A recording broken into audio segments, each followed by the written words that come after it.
13. O'clock.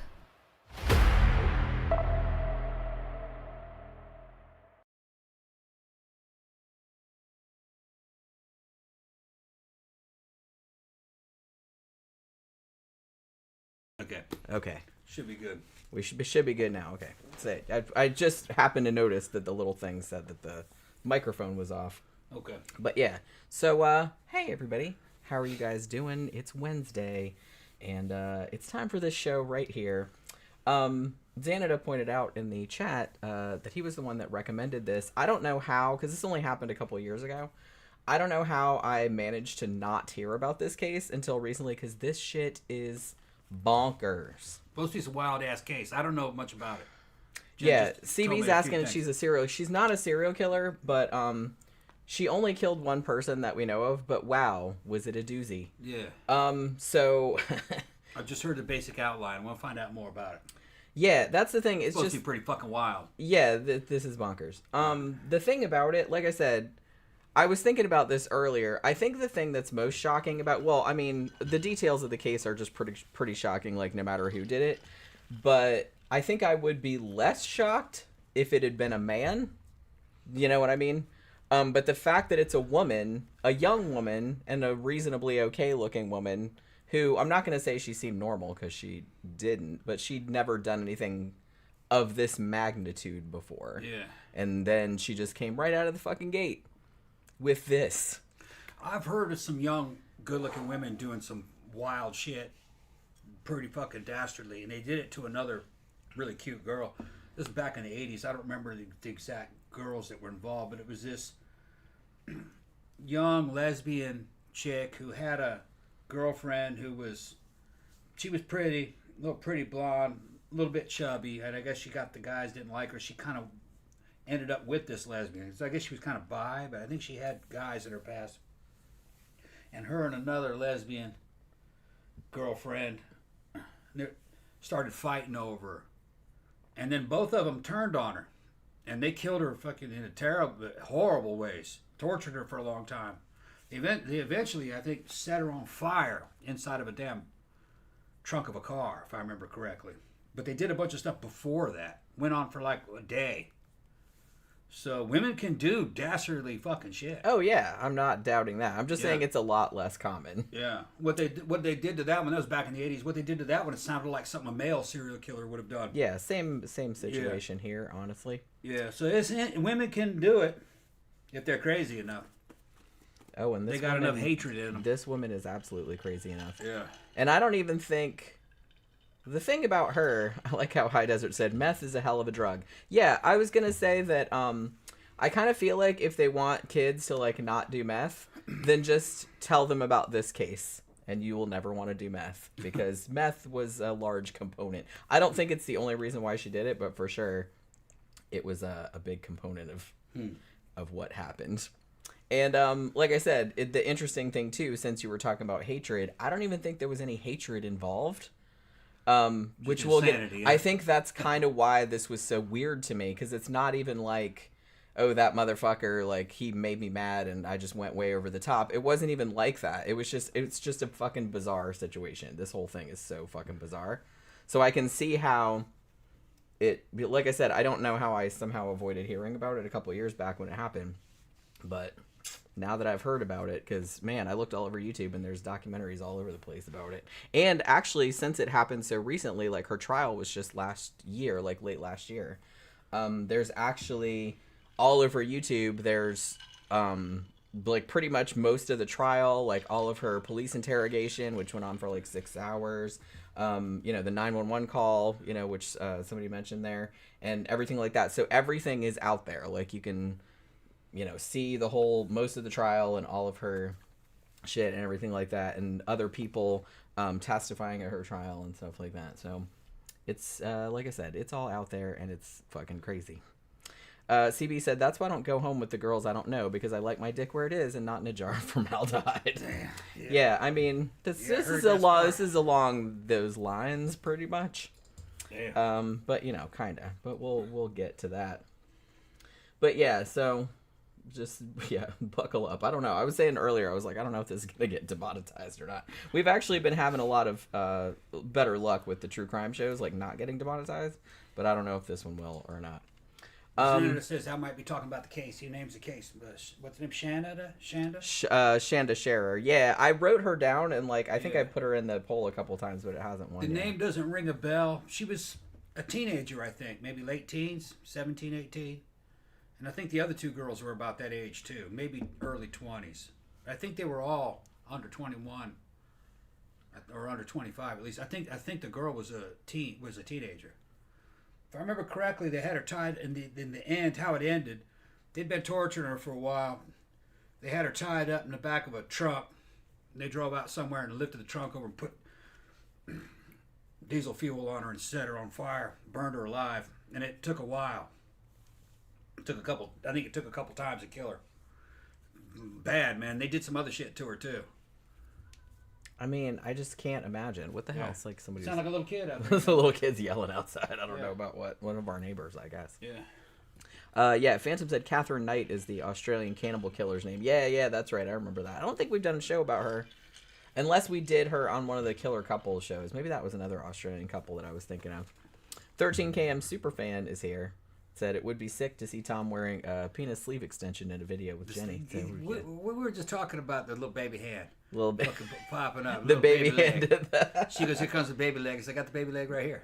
Well, it's a baby hand. It's a baby hand. Baby hand, yeah. Like in the intro. Yeah. And every time I always say, here comes a baby hand, because for some reason the baby hand is always like really amazing to me. Like it never gets old. Jen always has this joke, she's going to sneak my dick in there. A photo of my dick. I still haven't done it yet. And then not say anything. And then not say anything. There'll just be a little dick going like that. If you guys see that in one of the episodes, man, don't report it. Just leave that picture. Yeah, we're just gonna we'll just say it's not real. It's just because that would be like super funny. That would be super funny. It'd be hilarious. I know we keep saying we're gonna do it. That shit gets demonetized. It would. They take it down. They would absolutely take it down. That would be that'd be a big bummer. But yeah, so also I wanted to do this too. I think this, please correct me if I'm wrong, Phantom, but I think this was your idea because you said that there were, in the past month or so, there've been kind of some little true crime updates in 2 or 3 very significant cases that we've covered before. And you said that would be really cool if you could give the update. So I decided we could do that on this. Like I said, it's just really brief kind of updates just on stuff that we've done before. So I have all of that info, so we can do that before we get into talking about Taylor Schabusiness, which... That's like a Schabusiness. Because, Tom doesn't know about this case, so he's like, what the fuck's with these names? What country did this happen in? I said, it happened in the U.S. It happened in Wisconsin, actually. So what kind of fucking names they have in Wisconsin? Yeah. And she goes, that one of them name's made up. Well, that's Schabusiness is a made-up name. Yeah, that's not really her name. Okay. But, yeah, so there's that. And I was thinking earlier, I was like, this is Wisconsin, right? I'm like, you guys had Ed Gein, and then you had Jeffrey Dahmer, and then you got this twat. I was like, what the fuck, Wisconsin? It's like, are you guys all right? Yeah, they're weird up there. Do you need assistance? I don't know what's going on up there in Wisconsin. Yeah. I've never been there. Way in the Northeast, man. Man, what's with the people cutting people up and eating them and shit like that? It's just because they're close to Canada. They're like Canadians. I never heard about too many Canadians doing that kind of shit. They're weirder than Canadians. I guess so. Yeah. Although, now that we mention it, one of our true crime updates is actually a Canadian. Willy Pickton, the pig farmer killer. Yeah. Remember we did a show about this scumbag back probably about 5 years ago. I think it was episode 140. So Willy Pickton, known as the pig farmer killer or the butcher, and he was actually a Canadian serial killer. And between 1995 and 2001, if you remember, he's believed to have murdered at least 26 women, a lot of them sex workers. And actually, when he was in jail, they had an undercover officer in there that, was pretending to be his cellmate. And to that person, he actually confessed to killing 49 women, said he was going for an even 50, but he got caught because he got, quote-unquote, sloppy. So there was that. So they were bottom of the barrel sex workers. Well, too. I mean... This dude, he was bottom of the barrel. He looked like... he looked like a serial killer. Yeah. Like, some of them don't, but if, like, this is the kind of dude you see him walking down the sidewalk, you would go way in the other direction. But yeah. So he was actually convicted on just 6 counts of murder in 2007, so they put his ass in prison. Yeah. Now, only about a month ago, less than a month ago, actually, on May 19th, 2024, he was attacked by another prisoner at the jail, which is in Quebec. The prisoner's name was Martin Charest, I guess is how you pronounce his last name. And he actually had a history of assaulting other prisoners, so he was that kind of dude. He actually speared Pickton in the head with a broken broom handle. Okay, yeah. So, yeah, like, pow. Yeah. Pickton got airlifted to the hospital. They put him on life support, but he died from complications. Early release. Attack he got early release. on May 31st. Is anyone sad about it? No. But he got out of prison early, though. He did. Yeah. He got the death penalty, whether he wanted it or not. Yeah, he got out early, though. He could have been in there in a couple more decades. How old was he? 60s, probably? 70s? I think so, yeah. Yeah, he was a fucking piece of work, that dude. Yeah, like I said. He just smelled like shit wherever he went. He was living on that damn pig farm. He was like something out of a fucking horror movie. Disgusting. I mean, generally serial killers are disgusting, but I mean, he was like even more disgusting than usual. Yeah, I mean, he was 74. Phantom said he was. Yeah, I mean 74. Okay, so he's pretty old. He would have fit right in, or actually maybe he would have fit right in with the 2 confession machines. What was? Henry Lee Lucas and Otis. Yeah, him and Otis. Those 2 scumbags. Yeah, him and Otis were fucking like neck and neck in the beauty contest. Yeah. Fucking right.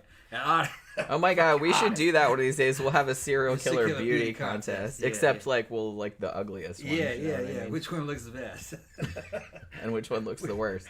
Which one looks most like a serial killer? Yeah. Which one is like miscongeniality?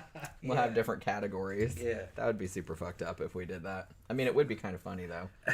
The thing is, I don't think Otis was a serial killer. No, I don't think he killed enough people. I think he killed a guy in a robbery. They mostly just lied. Yeah, they didn't kill nearly as many people as, like I said, maybe 3 at most. Allison says, "Why did Taylor kill Shad? None of his business." Yeah, that's the thing. Like every single, I told myself, I said I'm not gonna make none of your business jokes because so many of the other shows that I watched about it did it like they couldn't help themselves. I'm like, with a name like that, you kind of can't help it because that is the stupidest fucking name. And to like where, I don't even know where that came from. Like I kind of know like where the germ of it was, but why that? Like I don't know. It just seemed like a really weird fucking thing to name yourself, you know? But we'll get into that like later on. It's only one of many mystifying things about this bizarre ass woman. A video studio. Phantom said Herb Baumeister, that was the next guy I was going to talk about, had a car full of VHS tapes that went missing, and Pickton had a legit looking makeshift film studio. Oh, yeah. Who's Pickton? The guy we were just talking about, the pig farmer killer. Oh, the pig farmer, yeah. The pig farmer killer. Yeah. So, did they know? Did he make any videotapes? I don't know. I don't really remember a lot of the details about that because, like I said, that was like 5 years ago. We did that show about him. I don't remember any videotapes coming out in the trial for that case. He might have recorded something, but I don't know if it survived. Jeffy Art says, "Hey, stuck in Miami due to the mass flooding, in a Publix parking lot, listening to you guys and waiting out the storm." Who said that? Jeffy Art did. Okay, Jeffy Art. Yeah, it hasn't been too bad up here, but it has been raining like off and on for the last couple of days. So yeah, I heard. Yeah, I stayed in, haven't been able to ride. Yeah, it's kind of been, like I said, I don't mind it. It's just kind of gloomy. Yeah, but that's about it. Gloomy and hot. Yeah, which that's not a good combo. Yeah, I don't mind. Actually, gloomy and cold is much better. Yeah. But yeah, so Herb Baumeister, who we did a show about back 6 years ago, I think it was episode 82. It was Herb Baumeister and the Haunting of Fox Hollow Farm. Yeah. Because like I said, that was how I first heard about that serial killer, was actually on A Haunting or Paranormal Witness or whatever it was, because they were talking about the haunting. So yeah, this dude, he's also dead. Thankfully, he shot himself after he was a suspect. And he, they still call him only a suspected serial killer because he shot himself before he was convicted of anything. Obviously, but he was suspected at the time of murdering at least 12 men that obviously he met in gay bars. And they found, at the time, cops found the remains of 11 dudes. 8 of them were identified, but some of the other ones were not identified. Now, just about a little less than a month ago, May 22nd, 2024, there was actually a renewed effort to identify the thousands of bone fragments that they found on his property. And the search so far has pushed the number of victims to 13. So they have 13 victims. Like I said, they're going through all these pieces, and there's like 10,000 of them. So they're trying to do like a DNA analysis on everything. So they got 4 new DNA profiles, and they're sending stuff to the FBI for genetic genealogy, trying to identify like all of these victims somehow. The county coroner said that he thought all of the bones and fragments that they have so far that are in storage could be 25 people at least. So they have actually identified 2 guys that they suspected that he had killed because they went missing around 1993. And they were Jeffrey A. Jones and Manuel Resendez. Yeah. One of them was 31 years old. The other one was 34. They were both reported missing in 1993. And as far as I know, Baumeister was seen with them. So they suspect that he killed them, but they have identified their remains now. I wonder if Baumeister's mansion's still there. Yeah, I don't know. Man, I wonder what it's worth or if anybody buys it. Yeah. I'll tell you what, if you gay, you better stay off that mansion. Stay out of that mansion because they say it's haunted as shit. And if you're gay and you go on there, I mean, some of Herb's fucking victims, their ghosts come after you. If any place is haunted, I mean, that seems like one of the places that would be super haunted. Yeah. Gay dude moved into the fucking servant's mansion, or the servant's quarters. It's like a caretaker's house. That's a good way to put it. And in the middle of the night, he woke up. Somebody was beating on the fucking door. Dude screaming, "Help me, help me!" He looked through the. Then he looked through the peephole and saw a naked young guy trying to beat on the door to get in. He opened the door. There was nobody there. Just gone. Yeah. And that was before he knew that he knew about the place. He didn't know who lived there before. Yeah, that's right. He was renting the. He was renting it. Right. Yeah, it's a good episode. I think it was Paranormal Witness. I don't think it was a haunting. I think it was Paranormal Witness. Yeah, pretty sure. That was, like I said, that was the first time I'd heard of her about Baumeister.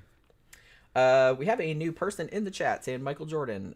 Michael Jordan, probably not the Michael Jordan, but yeah, that's the Michael Jordan. I'm like, wow, you're famous. Said, hi guys, I just thought to tell you guys I've been a huge fan of yours. I believe I discovered the channel around 2021. Thank you for the amazing content. P.S. Sorry for the bad grammar. No problem. It's I gotta type fast on here, but thank you very much. I'm glad you found us. We have a good time doing this show. Xander's talking about Herb with the 40 mannequins in the pool house and all that other kind of thing. He must have made some wild-ass videos. Yeah, apparently he did. I don't know if I'd want to see him or not, but you know what I mean. So they have videos? They have the videos? I don't know. Okay. I don't know. If he had a studio, he'd probably make wild-ass videos. Yeah. Whether or not they survived. He may have deleted them, though. Yeah, maybe so. Yeah, it could be that they don't keep him around for long. He jerks off to him for a couple months and then erases them. Because he's like, oh, am I getting... Because a lot of dudes get caught. Well, yeah. Although I kind of feel like a lot of serial killers, they have a weird thing that they don't think they're going to get caught. I don't know. I think that sometimes they're so obsessed with the material they can't destroy it. Yeah, that too. Zach says, that mansion is pretty close by me, all things considered. The creepy part is I'm pretty sure Baumeister prowled at the gay bar hung out at. Who said that? Zach did. Zach, you better stay away from there, bro. I mean, he's dead now. It's okay. Yeah, no, the ghosts. Oh. Yeah. You better stay away from Yeah, like I said, I'm not real scared of them hauntings and ghosts, stuff, but I probably would not want to go there. I've seen paranormal shit, man. I'm not 100% convinced I saw a ghost in the way that it was talked about in that program, like a fully formed apparitions. I've never seen anything like that. Just objects being moved, feelings of being watched. That was in that other house, though, that bad house. Yeah. But according to the story that I heard, that place there, man, if you're gay and you go there, those ghosts will fucking target you, man. Because there's other gay ghosts. The gay ghosts, you know what I mean? They got, they're going to try to warn other gay dudes. Like, get the fuck out of here. Get the fuck out of here. Trying to scare them away. Yeah. Like Scooby-Doo. Yeah. Matter of fact, Zach, I ought to put you on that case. Get your gay ass down there with the damn recorder and go see some fucking ghosts, man. Report back. I bet you'd be scared shitless up there, man. I've seen fucking paranormal shit, man. I wouldn't feel comfortable there, I'm pretty sure. Yeah. I'm not 100% convinced that kind of haunting exists, but maybe it does. I don't know. There could be bad places. Phantom says all those videos went missing and a little after his brother was found dead in his hot tub. And then CB said the FBI has Herb's videos. Okay. So, who knows where they are. Like Probably I said, a bunch of fucking asphyxiation and strangulation videos. Erotoasphyxia. Probably that also factors into the main case that we're talking about. Yeah, because Herb was into that. Erotoasphyxia. Yeah. He asphyxiated, he put the... It just doesn't sound Putting a rope around your neck, and that doesn't sound that fun. And then eventually, he'd choke you out for good. Yeah, I think a lot of it was consensual, but the dude didn't think that he'd actually kill you. Yeah, he's like building up to it, like, we did it several times and nothing bad happened. Yeah. So Then eventually he fucking kills you.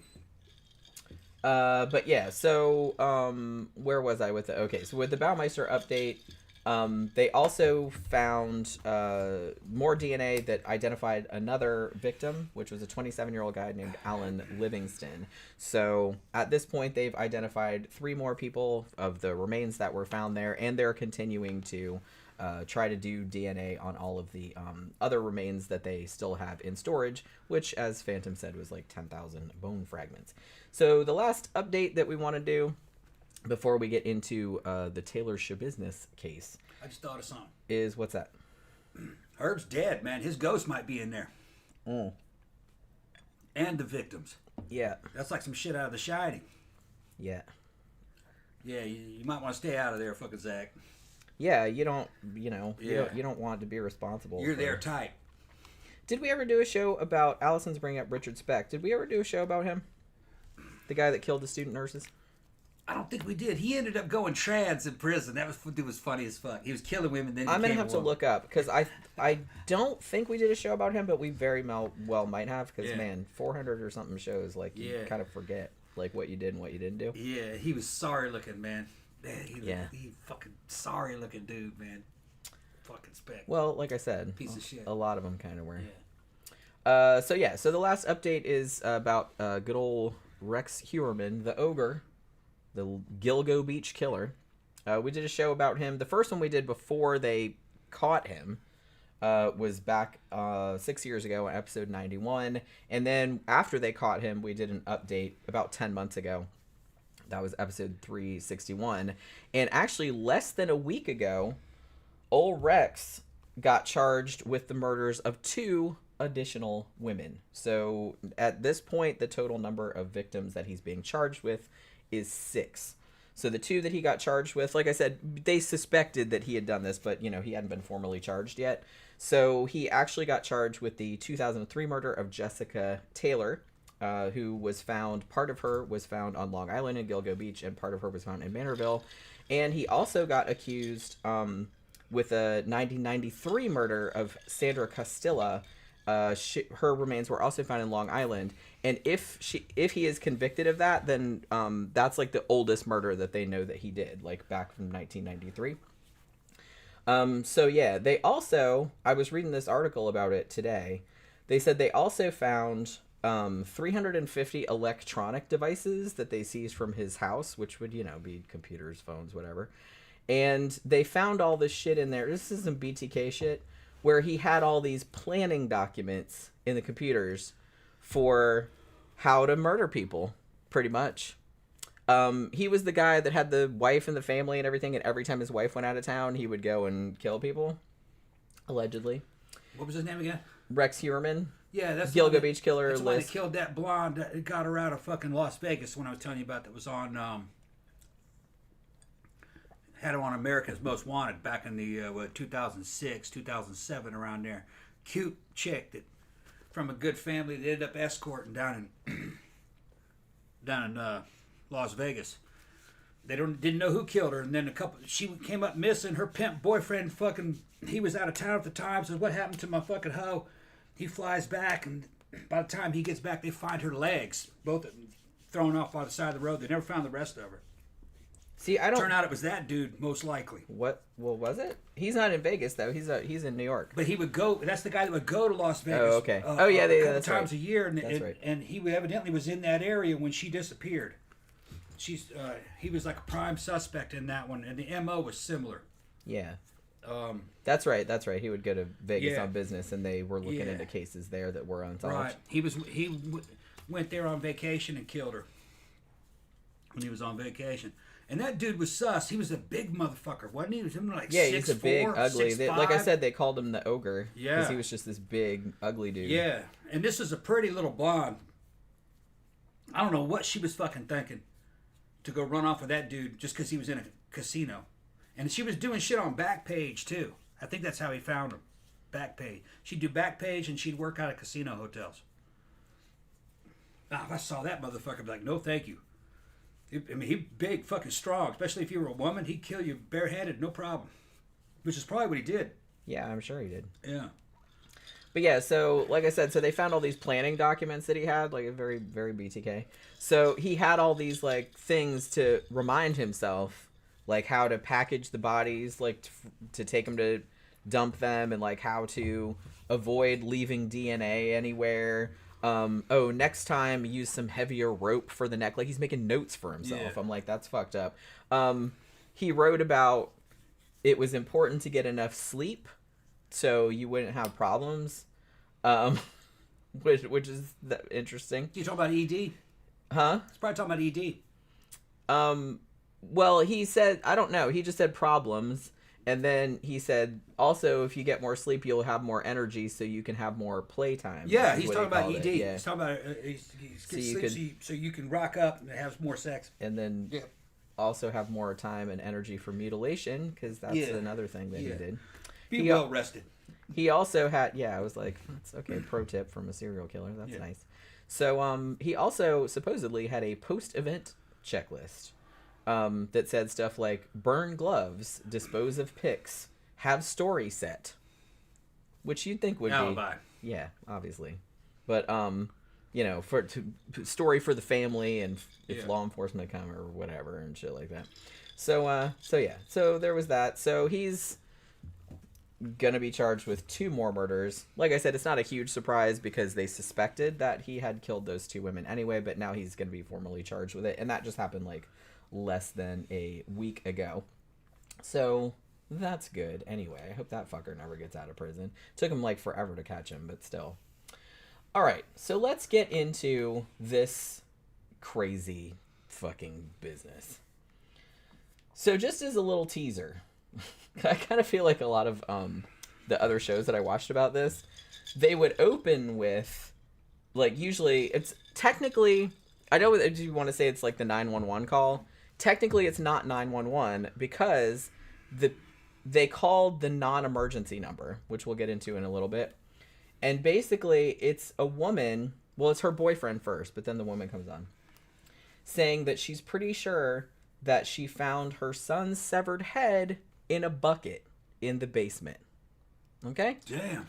And it's a weird fucking phone call. And like I said, it's not a 911 call. It was non-emergency. But there was a reason for that, I guess, which we'll get into in a little bit. But so that's kind of how most people like open the show, just as that kind of like little teaser. But the thing about it, She wasn't sure it was her son. Well, it looked different. Well, no, it wasn't that. I'll get into it. But yeah, so I could use more ice actually. Okay. And maybe a little bit more booze. Awesome. That was a weak drink. I only put like 1 little shot in there. But, well, I didn't want to use all the booze up because I know we didn't have... we have some, but we don't have, like... We didn't go get any today because I was really busy. But, yeah, so this kind of shit... This just happened. It happened in February of 2022. Happened in Wisconsin. Where Ed Gein and Jeffrey Dahmer are also from. Which, I don't know what's wrong with Wisconsin, but okay. And, basically, it was 2 friends / fuck buddies, I guess, lovers, if you want to call it that. And the female half of that just decided she was gonna go buck wild and kill him and dismember him and various other things. So there's that. Just Again, meth is a hell of a drug. Drugs are a hell of a drug. It wasn't just meth. She was on a lot of stuff. But yeah, he was too. But this was a whole. This was like that. You know that Florida story with like the guy like eating the other dude's face. This is kind of like that. Maybe. I don't really know, but it just I don't know. This just kind of reminded me of that. So yeah, her trial was actually it's all over YouTube. You can see most of the clips from it because some of it's like kind of crazy. But she was actually, spoiler alert, sentenced to life without parole. Wisconsin actually does not have the death penalty, so that was the maximum thing. Her defense was trying to get her off with, not guilty by reason of, it wasn't insanity, it was mental disease or defect is I think what they call it. But that didn't work, so she ended up getting life in prison for this horrific fucking shit that she did. So let's kind of start out with her back, because her family life is kind of fucked up too. Not excusing what she did at all, but, we're just giving some background about this crap here. But let's kind of get into it. So Taylor Schabusiness, like I said, that's not her real last name. Her real last name is Coronado. Taylor Schabusiness. That's like a fucking porn name. Like, not even. I'm like, What the fuck does that even mean? What does that even mean? She's the business. I guess, but it's just kind of like, wouldn't it be funnier if it was the business, not Schabusiness? Like, I know why, because she married a guy that, so, okay, we'll get into it. All right. But yeah, so she was actually born in 1997. Now, her parents were Marla and Arturo Coronado. Now, she also had a brother named AJ. Now, they seemed like a pretty normal family from the outside. However, one of the main problems, that they knew of at the time, there was a lot worse ones later on, but Marla, the mom, was a real bad alcoholic. So much so that she got cirrhosis of the liver and died when I think she was only 41. And I think that Taylor was 11 years old when it happened. And it was like super creepy because her mom and dad had just been like sitting in the evening watching a movie or whatever, like you do. And then they went to bed, and then the next morning he woke up and she was just like ice cold, like next to him. She had just died in her sleep of cirrhosis. So, neither of the kids saw the body, but obviously that's going to fuck you up when your mom dies that young. But yeah. Now, so at this point, they're, obviously the kids are kind of messed up. Arturo is, kind of messed up, the dad. And they move into this other house, like a smaller house. And AJ, the brother, he has this little friend that he plays with in the neighborhood. And the friend had like a female relative. I don't know if it was his mom or his aunt or whoever it was. I'm not real sure. But Arturo, the dad, met this woman and was instantly like smitten. So they started dating. So now he's dating, and it wasn't that long, like after his wife died. So he starts dating this other woman that was like a relative of his son's friend. You know what I mean? Which is a little bit weird, but whatever. Not really. I mean, yeah, I guess not. They're not related. So they all move in together, and Arturo married her in 2012. And I kind of feel like Taylor, like I said, she was only 11 when her mom died. And she had evidently been pretty normal before that, at least according to her family. But after that, she started having some problems, which I guess is kind of understandable because your mom died, you know what I mean? You're 11. That kind of fuck you up. But after that, it just seemed like people started thinking that she was like a little bit off, you know what I mean? So she starts middle school, and she gets into kind of heavy metal and anime, and she was kind of like an alternative looking kid, you know what I mean? And she was a big gamer. She played Halo and shit like that. Now, she was also a skateboarder, which she would do that with her brother or friends or whatever. Now, while she was in middle school, she met these two kids that she hung out with all the time. One of them was named AJ, not to be confused with her brother, whose name was also AJ. And the other one was named Shad Thyrion, who is the dude that she would eventually end up killing many years later. But she actually met him in middle school. they had a bunch of, they had a lot in common and started hanging out together all the time. And I think they even dated for a little while, like in middle school, you know what I mean? So it was like bullshit middle school dating. So as time goes on, Taylor starts getting more out there, I guess. Like, she's kind of becoming like an edgelord type of thing. Like, getting into like real, like, gory shit. Like, I don't know, just getting into stuff, just doing stuff for shock value, that kind of crap. She also developed an interest in serial killers, particularly Jeffrey Dahmer. So, yeah, she was a Jeffrey Dahmer fangirl, kind of. Now, around this time, too, she started having a lot of mental health problems. ADHD, depression, anxiety. Even stuff like...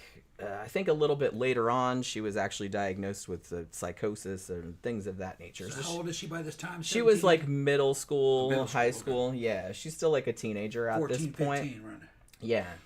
So her dad actually did try to get her help, and she did go to therapy and, was on various medications. She was on medication for depression, for anxiety, for ADHD, like she was on Adderall and stuff like that.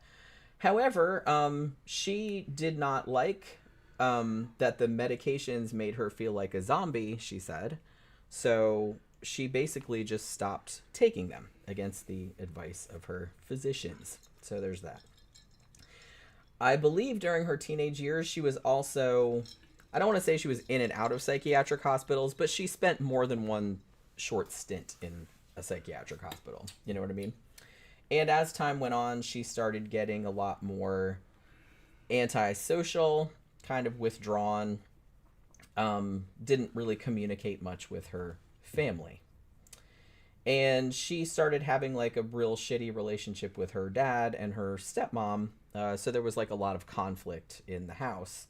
And apparently the parents, like Arturo and the wife, they were fighting all the time, too. And there was apparently some domestic violence going on. The police were called several times. So, like I said, not excusing what Taylor would later do when she was in her 20s. But obviously this is not a great environment for a girl that has, like, some pretty serious mental health issues, I'm going to say. So she goes to high school and started running away from home, like, all the time. And sometimes she would be gone for days. And they didn't know where she was. Cops would be called. They would usually find her at some friend's house or her boyfriend's house or whatever. And the cops would have to like drag her back home. You know what I mean? When she was a senior in high school, she actually got expelled for fighting with another student. I think she also like did some minor shit, like stealing shit like from other students and then giving it back, like crap like that. And at this time, too, like I said, she had kind of like an edgelordy kind of thing about her. So she was like, whether any of this was true or not, but she would regale like other students with, oh, when I ran away, like, she'd come up with all these crazy stories about all this crazy sex shit she did and all the drugs she was doing and stuff like that, which she did do a lot of drugs, especially later on. But I don't know how much of the shit that she said was true. Like, I think she was just trying to seem cool. You know what I mean? Like all this crazy shit she was doing. Probably be pretty easy for her to have a bunch of sex, though. Well, that's true. Yeah, I'm not saying, like, maybe it is all true. I don't really know. I mean, she did seem kind of like a freak. Yeah. I remember some of the girls at that age when in high school, they were fucking crazy. Yeah. Yeah. They would outgrow it, though. Like a year later, they'd be totally normal. Yeah. Yeah, like, oh, I didn't do that. Yeah, you did. Hormones are hell of a drug. Yeah. No, I didn't have those 3 threesomes that one day. Yeah. They don't have skeletons in their closet. They have whole fucking graveyards in their closet. I was going to say. Of these girls, I never did anything that crazy. No. Not at all. They're not all sugar and spice. Well, no. Like I said, I knew girls in high school that did all kinds of crazy shit. Like, I didn't do anything that crazy in high school. I wasn't like... That's how I got some of my fetishes. You'd be young and you'd have these weird images of these girls, you know what I mean, how sweet and innocent they were, and then you'd find out something about them and like trip certain switches, like, no, her, really? And then I'd start to kind of like kink eyes it. Go, oh yeah, okay. So I started to kind of like bad girls after a while. Yeah. But I liked good girls that were bad, not bad girls. Yeah. You know what I mean? Just because that's just like too much trouble. Yeah. You're just asking. Yeah, no. Oh no, I like a girl that appears good, that is good. She's good, but she does fucking wicked shit sometimes. That's just fucking big turn on for me. It is. Maybe you can trust her, kind of. You never really know, but that's the cake to it. Yeah. You never really know if I'm gonna do some There's shit. been times in the past where I wasn't sure. Yeah, really? Yeah, you know all about it. Yeah, that's true. Yeah. I didn't know. But I didn't pry. Okay. Sometimes women, sometimes women need space. Yeah, I didn't know. I didn't know. Nah, I never did nothing behind your back. Okay. Never did nothing behind It's all your good. back. Never. You Allison don't have to. You could do everything in front of me. Well, I know. That's what I mean. Get the camera. You'd probably be like all into it. Yeah. I don't do shit behind people's back. I don't like that. It's not cool. Allison says, I have never been able to order a bucket of chicken since I heard about tonight's murder subject. Right? Yeah, I don't know that part. He's ruining it for me. Well, she's ruined it for me. I already told you. Said that? I already told you had in a bucket. Allison did. Okay. It was in a chicken bucket? No, it wasn't a chicken bucket. It was Okay. just like a regular black bucket. Yeah, Heidi said this chick's family sounds like a hot mess too. Oh yeah, and we haven't even got to like the fucking. The thing is, there's lots of those. Yeah. That's not that rare. Well, that's what I'm saying. I'm not trying to excuse what she did. Like, Right. oh, poor her. She had this terrible family life, which she did. But a lot of people do, and they don't do this shit. Most people don't do this shit, thankfully. So, it's not an excuse. It's just context. Having a wild ass fucking fucked up family is fucking common in most countries amongst the working poor. They're going to be a fucked up family because that's just the way it is. The harsh conditions. Yeah. So and they don't turn out bad. They might have some bad habits. Yeah. But that doesn't mean they're cutting people's heads off and shit. Well, yeah. I mean, like I said, thankfully. I came from a good family, and I'm more apt to do that shit. Fucking my military background, you know what I mean? Fucking if I was mad in a military situation, I'd cut your fucking head off. Yeah, no problem. But it's goal oriented though.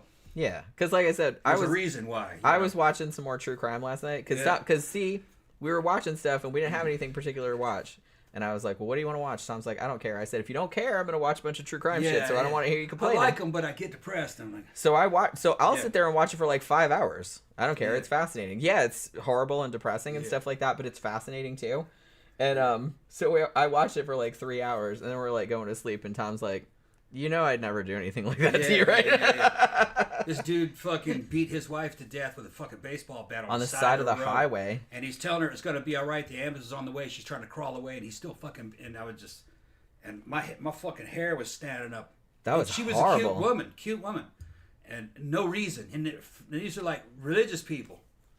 He's just trying to get rid of that wife. So because he had another wife lined up. Another mistress, yeah. Yeah, well, like he was having an affair. Yeah. Well, he said he was. He probably would have. She was like way younger. She worked like at a fast food restaurant or something. But he not only did that, but he hired a dude, like a teenager that was the cousin of the fast food that he was fucking around with.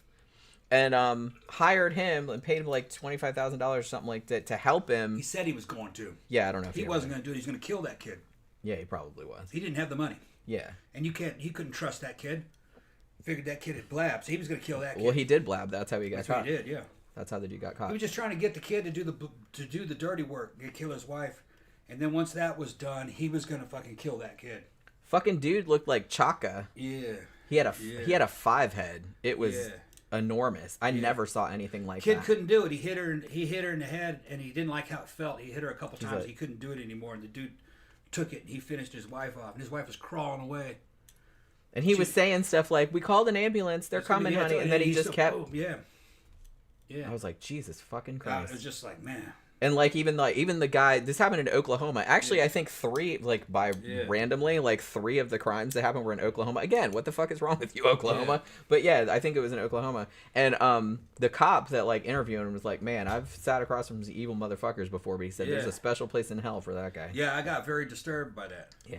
And I felt my fangs started to grow.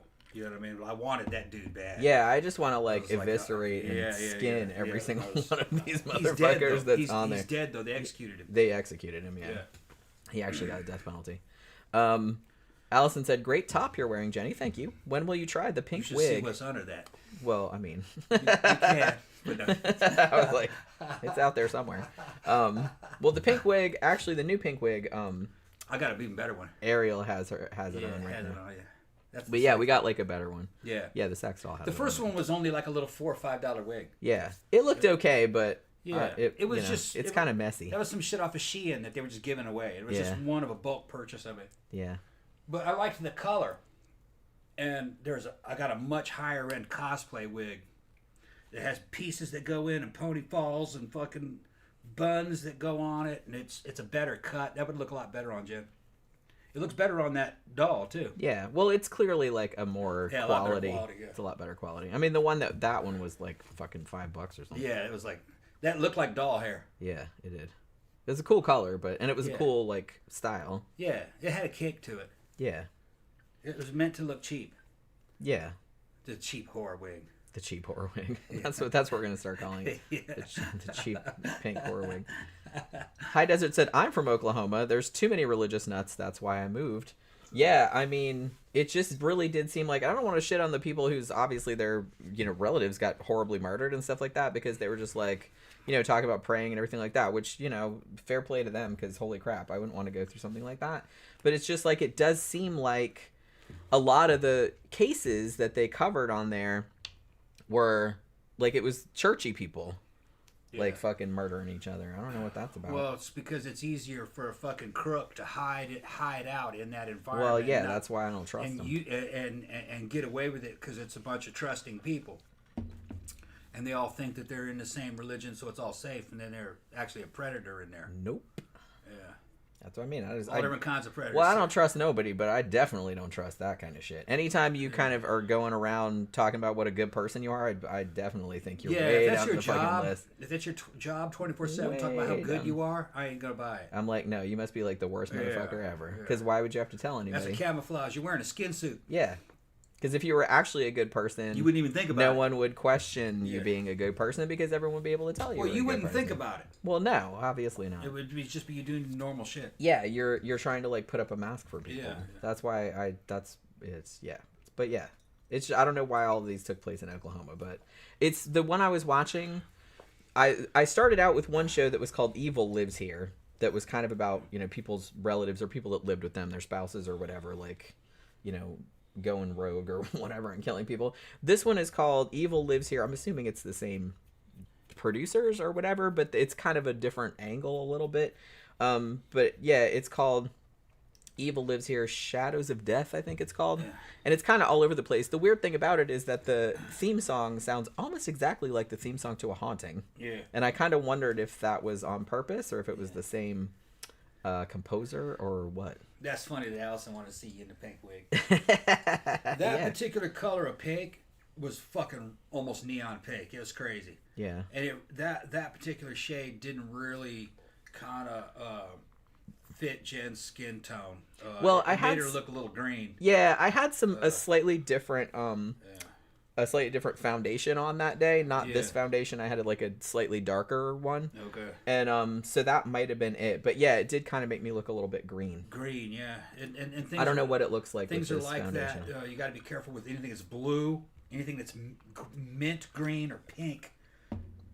You have to be wearing the proper foundation for that to get that to work. If not, you're going to be discolored looking. Yeah. Now the other one that I have out there it's a real nice wig. It's not a strong. It's a more subtle version of pink. So I don't think it'll be as fucking distorting to fucking skin color. Yeah.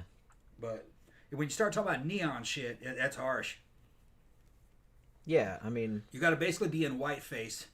pretty much, yeah. Or it's not, And to get whiteface, you're going to have to do something like use a mint foundation with white powder over it or a fucking light bluish looking foundation. And then, because you got to counteract that fucking pink. And it's going to depend on what your skin tone is. Cheryl's Horrible Horror says, I love Evil Lives Here. It's a great show. It really is. Yeah. I mean, like I said, it's like really soul crushing to watch, but it's somehow I can't look away. Jenny doesn't have a soul. Probably I don't. Does she? Probably I don't. I can take one episode. When I start getting to like 3 episodes into it, I start getting in a pretty dark mood. I'm like, I don't know if I can handle this shit anymore. Yeah. Too much bad shit piling on. It is a lot of bad shit. Yeah. But I don't know. But this show does the same thing, I think, probably. Probably. It's just because we're controlling it, from our point of view, it's a lot easier. And we're joking about it, too. Yeah, which, like I said, I know we don't really get complaints about that anymore, but I kind of feel like for a little while, people were, not a lot of people, but just like every now and then someone would complain. It's like, hey, this is a really serious case, shouldn't joke about it or anything like that. But it's just kind of like... That's not how... sometimes you gotta joke about the shit because it's so fucking horrible, you know what I mean? And it happened a long time ago and it's far away. And you know what I mean? Those people aren't with us anymore. And, you know... And honestly, I don't diffuse it. Honestly, it's not normal reality we're talking about either. Yeah, and I mean, honestly, I feel like I don't, like, obviously I don't make jokes about the fucking victims. It's like I make jokes about the fucking killers. About the killer usually, yeah. Because that's, in a way, I think that's the best way to, like, it's a lot better than idolizing them. Or being afraid of them. Or being afraid of them. Just take them down a fucking peg. They're scumbags. Pretty much all these serial killers that we've ever talked about, I'm not afraid of any one of them. Most of them. Because I know I could fuck them up. Hopefully none of them are listening right now. They're like, oh, I'm going to come and take you up on that. The only one that would be difficult to deal with was the original Night Stalker. Which is named, the cop that would fucking sneak D'Angelo, yeah. D'Angelo. He was deadly. Because he was trained. And the motherfucker was crazy. And he would prepare the kill zone. He'd get into your house while you were at work. And get it all ready.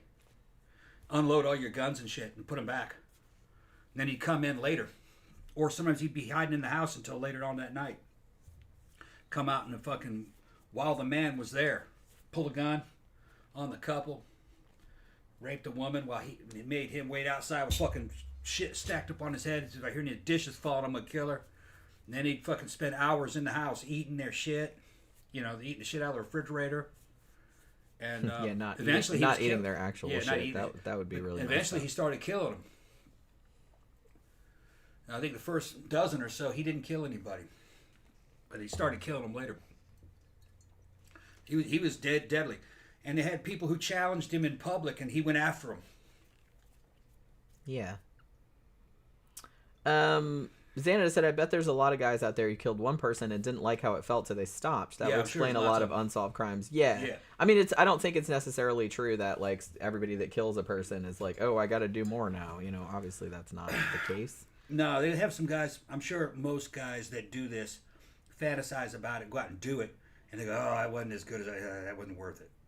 That, you know what I mean? Or that wasn't like I thought it was going to be.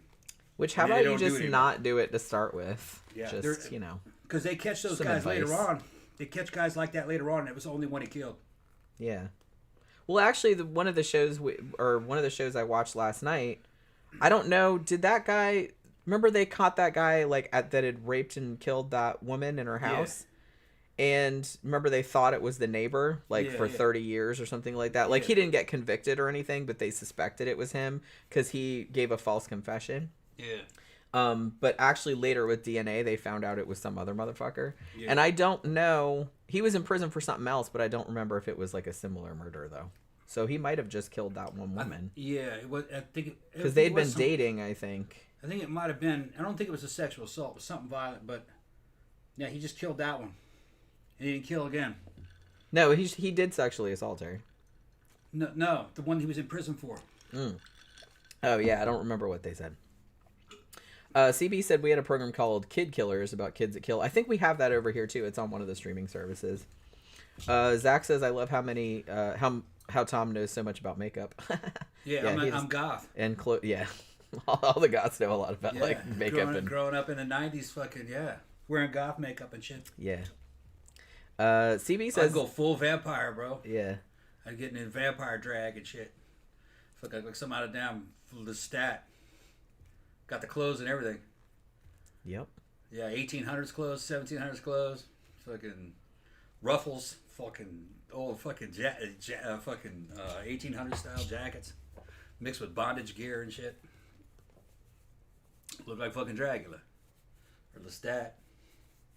CB says the UK's youngest serial killer was a 15-year-old boy.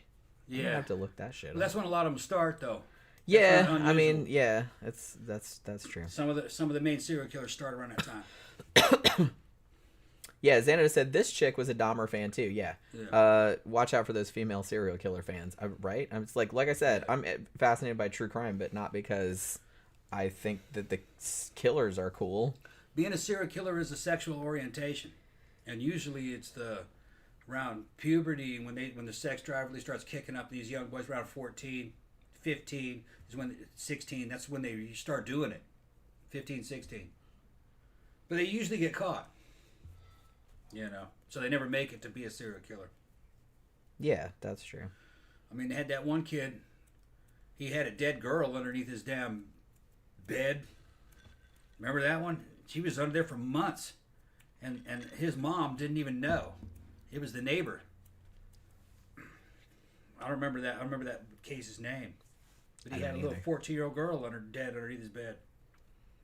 Can we just not? Let's just not do that. Yeah. How about it? Yeah, he had shit piled up on us to keep the smell in, but it was underneath his headboard. Yeah. Mystifying. And I think he was about 15. There's one case I remember. It was like a 15-year-old boy. He was pretty big. He fucking sexually assaulted and killed the 40-year-old neighbor. He had a MILF living next door. She was hot. I showed a picture of her. She was out there putting clothes up on the clothesline. He ran out there with I think it was a knife. Did his thing and then strangled her. And he's like 15. That's funny when you think about it. Basically, that's a kid killing an adult. Yeah. But, he was a pretty big 15-year-old. She was a little woman. He'd been watching her. See, that's why I try not to go outside. Ever. High Desert said Tom has a puffy shirt in the closet. Yeah, you do. A what? Puffy shirt. No, not anymore. It's not. Yeah, I don't think you have them anymore. No, I don't have any of those. He did have I have a black one that's kind of like that. That's kind of has the collar out a little bit. Yeah, with the sleeves and stuff. Right. Allison said, "I bet Tom is extra fuckable in a frilly shirt and jacket." I got pictures. I got fucking pictures. Yeah, Cheryl's Horrible Horror said, "I do believe there's pictures of Tom in his cool outfits." Yeah. He hasn't worn them in a while because they don't fit over his arms anymore. They don't. Yeah. Because his arms are too. I was a thin guy then. Yeah. Yeah, I was rocking that look for a while, but then Then he started working out. 40s started coming around. Late 40s came around, and fucking you can't hold that type of physique if you're a guy. So you got to start getting into the gym, start fucking around with hormones, and you're gonna just get big. You're gonna get jacked. I'd rather be jacked than fat. Yeah, I mean that's usually the way. But you can't remain slender, really. Yeah. Yeah, it really doesn't happen for that many people. No. Some people are genetically blessed. Yeah, but and they don't get fat as they get older. Like they stay skinny, but it's very unusual. Camp Guy said, many tried for a mentally incompetent judgment at trial, but I've only heard of very few that achieved it. Yeah, it's really, really hard to get that. I kind of feel like everybody thinks, you're just going to be like, I'd say not guilty by reason of insanity. It's very, very difficult to get that because the criteria for that is super, super specific, and a lot of people don't meet it. They want to see pictures of me fucking got that. Okay, hold on. Okay, I'll jump into it when I find it. Okay. Go ahead. Continue on the show. Okay, Camp Guy said Gacy tried for guilty but insane, but it didn't work for him. Yeah, spoiler alert, it didn't work for this bitch either. So even though they tried it. So Taylor Schabusiness. She's still Taylor Coronado at this point. That was her real name. So she's in high school. In her senior year, she got expelled, as I said, for fighting with another student. And started telling everybody her stories about all the drugs and sex and blah, blah, blah. And then she started having a lot more fights with her parents, with her mom or her stepmom and her dad. And there was one big argument where she actually threw like a metal candlestick at her stepmom. Like nobody got hurt or anything like that. But at that point, they decided, they couldn't really deal with her anymore. So they sent her to Texas to live with her paternal grandparents. So she actually went to high school there down in Texas. And for a while, it seemed like she was doing okay. Like she made some new friends. She got a boyfriend. And I think she did eventually graduate. I saw some other things that said she never graduated, but I don't know. Like some of the stuff said she graduated, some said she didn't. I don't know. But, I think, and I don't know if this was after she moved back to Wisconsin or while she was still in Texas, but I think she even went to college for a short while. She was studying electronics and computers, and she got a job. This must have been Wisconsin because she got a job as a machine operator, but it was like in a cheese factory, which that's the most Wisconsin thing ever.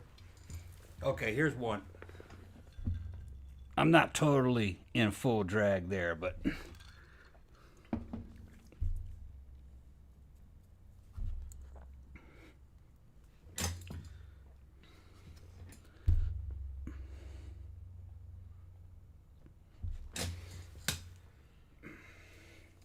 I'll find some more. Go ahead. I found some where I'm actually in makeup and shit. Phantom says you can hold that physique if you go on the Billy Idol diet, which is Heineken beer and strawberry Haagen-Dazs. You're forgetting heroin. And heroin and a lot of sleep. That helps too. Yeah, and cocaine. But the thing is that Billy was also on HRT. I mean, look at him doing his show with fucking that chick where they're doing a cover of Rebel Yell. Miley Cyrus, I think he did it, and he's fucking ripped. He's bumping a lot of tests. He's not natural.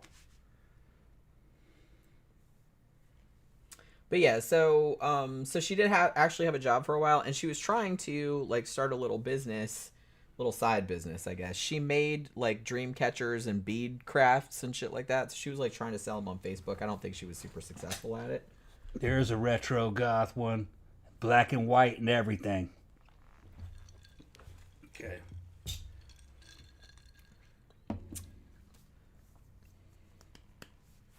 Go ahead, Jim. Okay, so she eventually moved back to Wisconsin. And as it turned out, she actually didn't move back in with her parents because remember how I said that, it was bad enough that there was like domestic violence and stuff going on like between the dad and the stepmom? Well, it also turned out that her dad, Arturo, got arrested for sexually assaulting a 13-year-old girl who was actually a relative of his second wife. Like I don't think he broke into the house, but he was over there because he knew her that was like a relative and basically went up into her room and sexually assaulted her. So you know what I mean? 13 years old. So great. That's cool. Cool, Dad. Yeah. So after that happened, like after he got arrested, his wife filed for divorce, as you would. And Arturo actually got bailed out. And so he was actually running around loose for a while because he kept doing shit to like delay the proceedings. You know what I mean? Like he was like kept switching lawyers and all this other kind of bullshit that he was doing.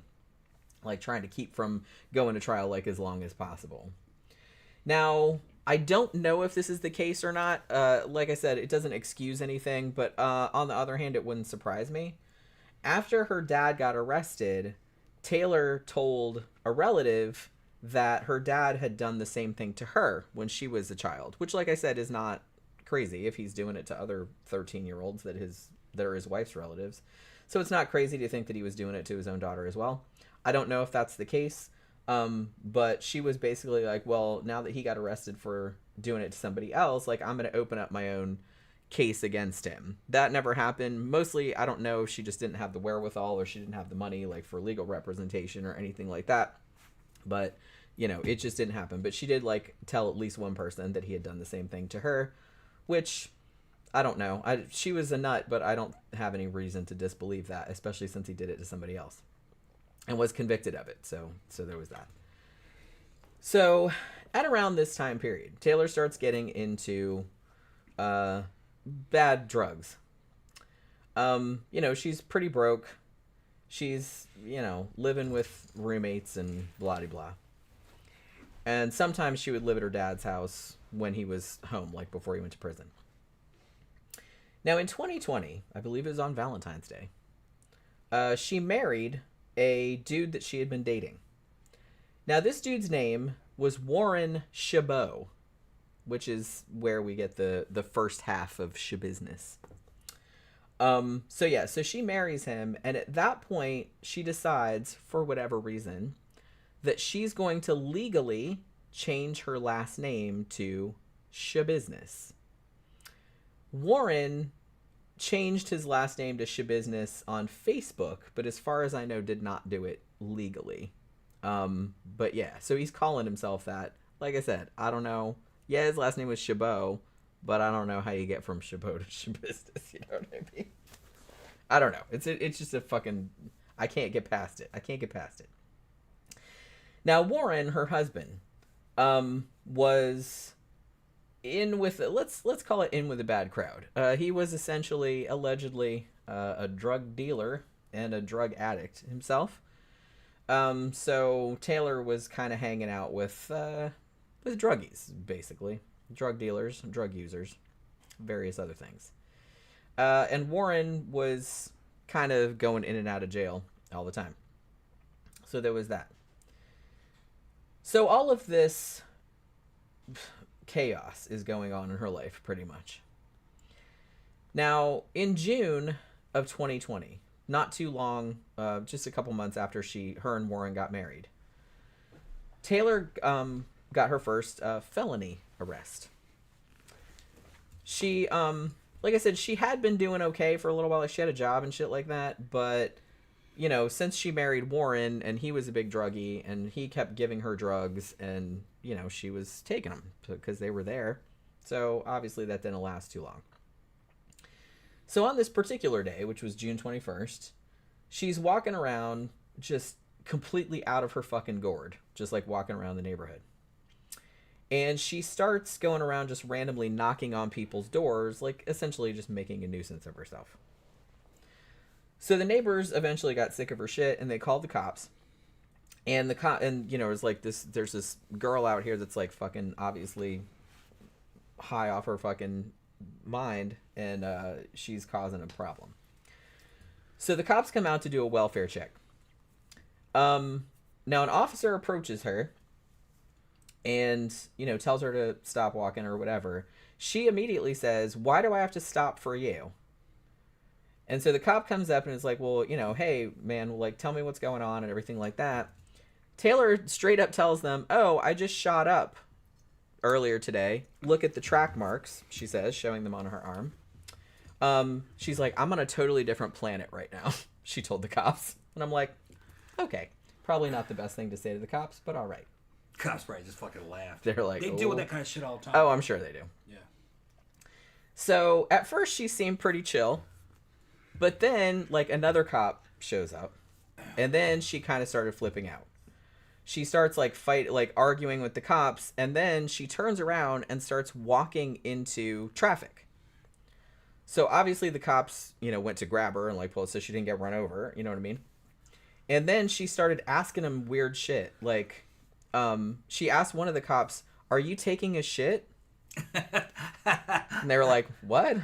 Like, it made absolutely no sense, like what she was saying. But maybe yeah, she felt like she had to take a shit, so she's projecting. She was projecting on this. Yeah, and I was just kind of like, alrighty. So I'm sure like the cops are like, "Oh boy, I love my job right now." So then she turns around and starts trying to walk into traffic again. So obviously they had to stop her from doing that. And then when they pulled her back from traffic, then she started like she started kicking them, right? So she basically, they held her down and they arrested her. So they arrested her for resisting arrest, obviously, and battery on a police officer. So she pleads no contest to the battery charge.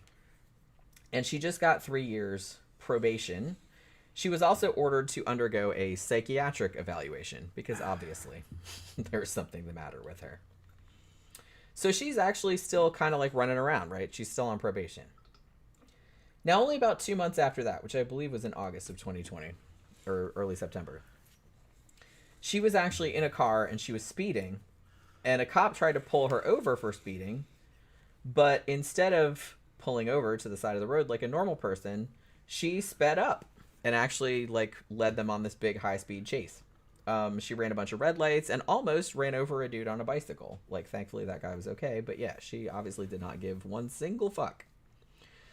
So she driving around like a crazy person, like evading them for a long time. She finally pulls into the parking lot of the apartment complex where her dad lived.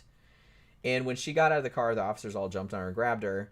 And when they searched her car, they found a box with a bunch of crystal meth in it, with a bunch of meth in there.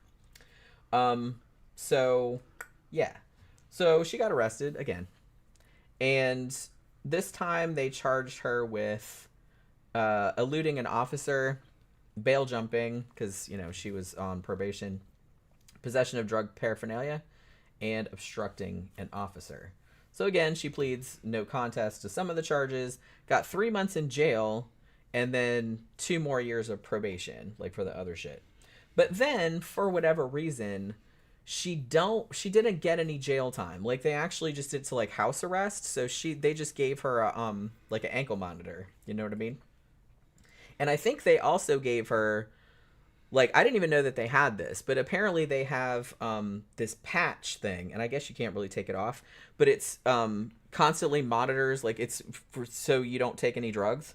You know what I mean?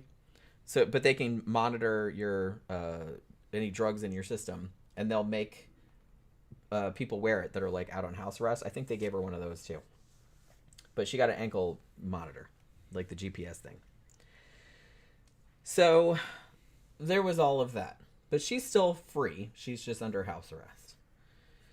Now, right around this time, Taylor's husband, Warren, he got convicted on federal drug charges because he also got pulled over and they found meth in his car. And there was enough of it in there that it was intent to distribute, right?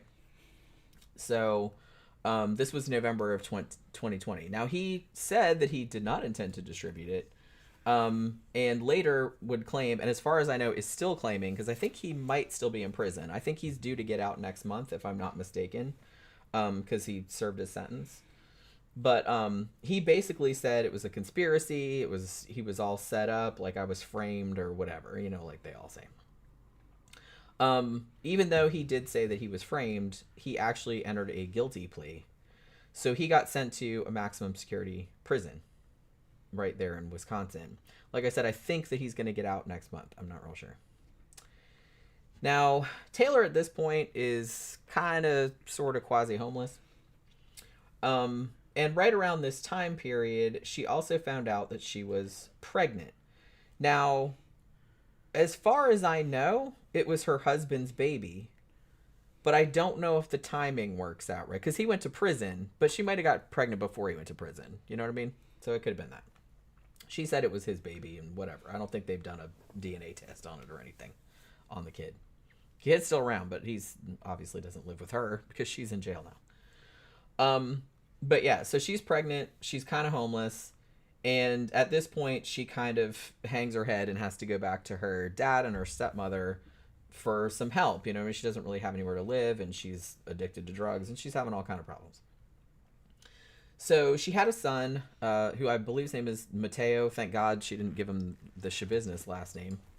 He's just Coronado as far as I know. But yeah, he was born in 2021. Now, not too long after her son was born, her brother, AJ, was killed in a motorcycle accident. He was only 22 years old. So that kind of fucked Taylor up a little bit too. And she, at that point, ceased all contact with her family. And started taking more and more drugs. She also started hanging out with her old friends from middle school. AJ, who again, not her brother, and Shad Thyrion. So they all kind of reconnected at this stage because they were all living in the same town, right? So they started just hanging out together all the time. They would just go from one or another to the house and just taking all the drugs, pretty much. They were just bumming around, taking drugs. Mostly meth, but other things too. Now at this stage, Shad was about 24 years old.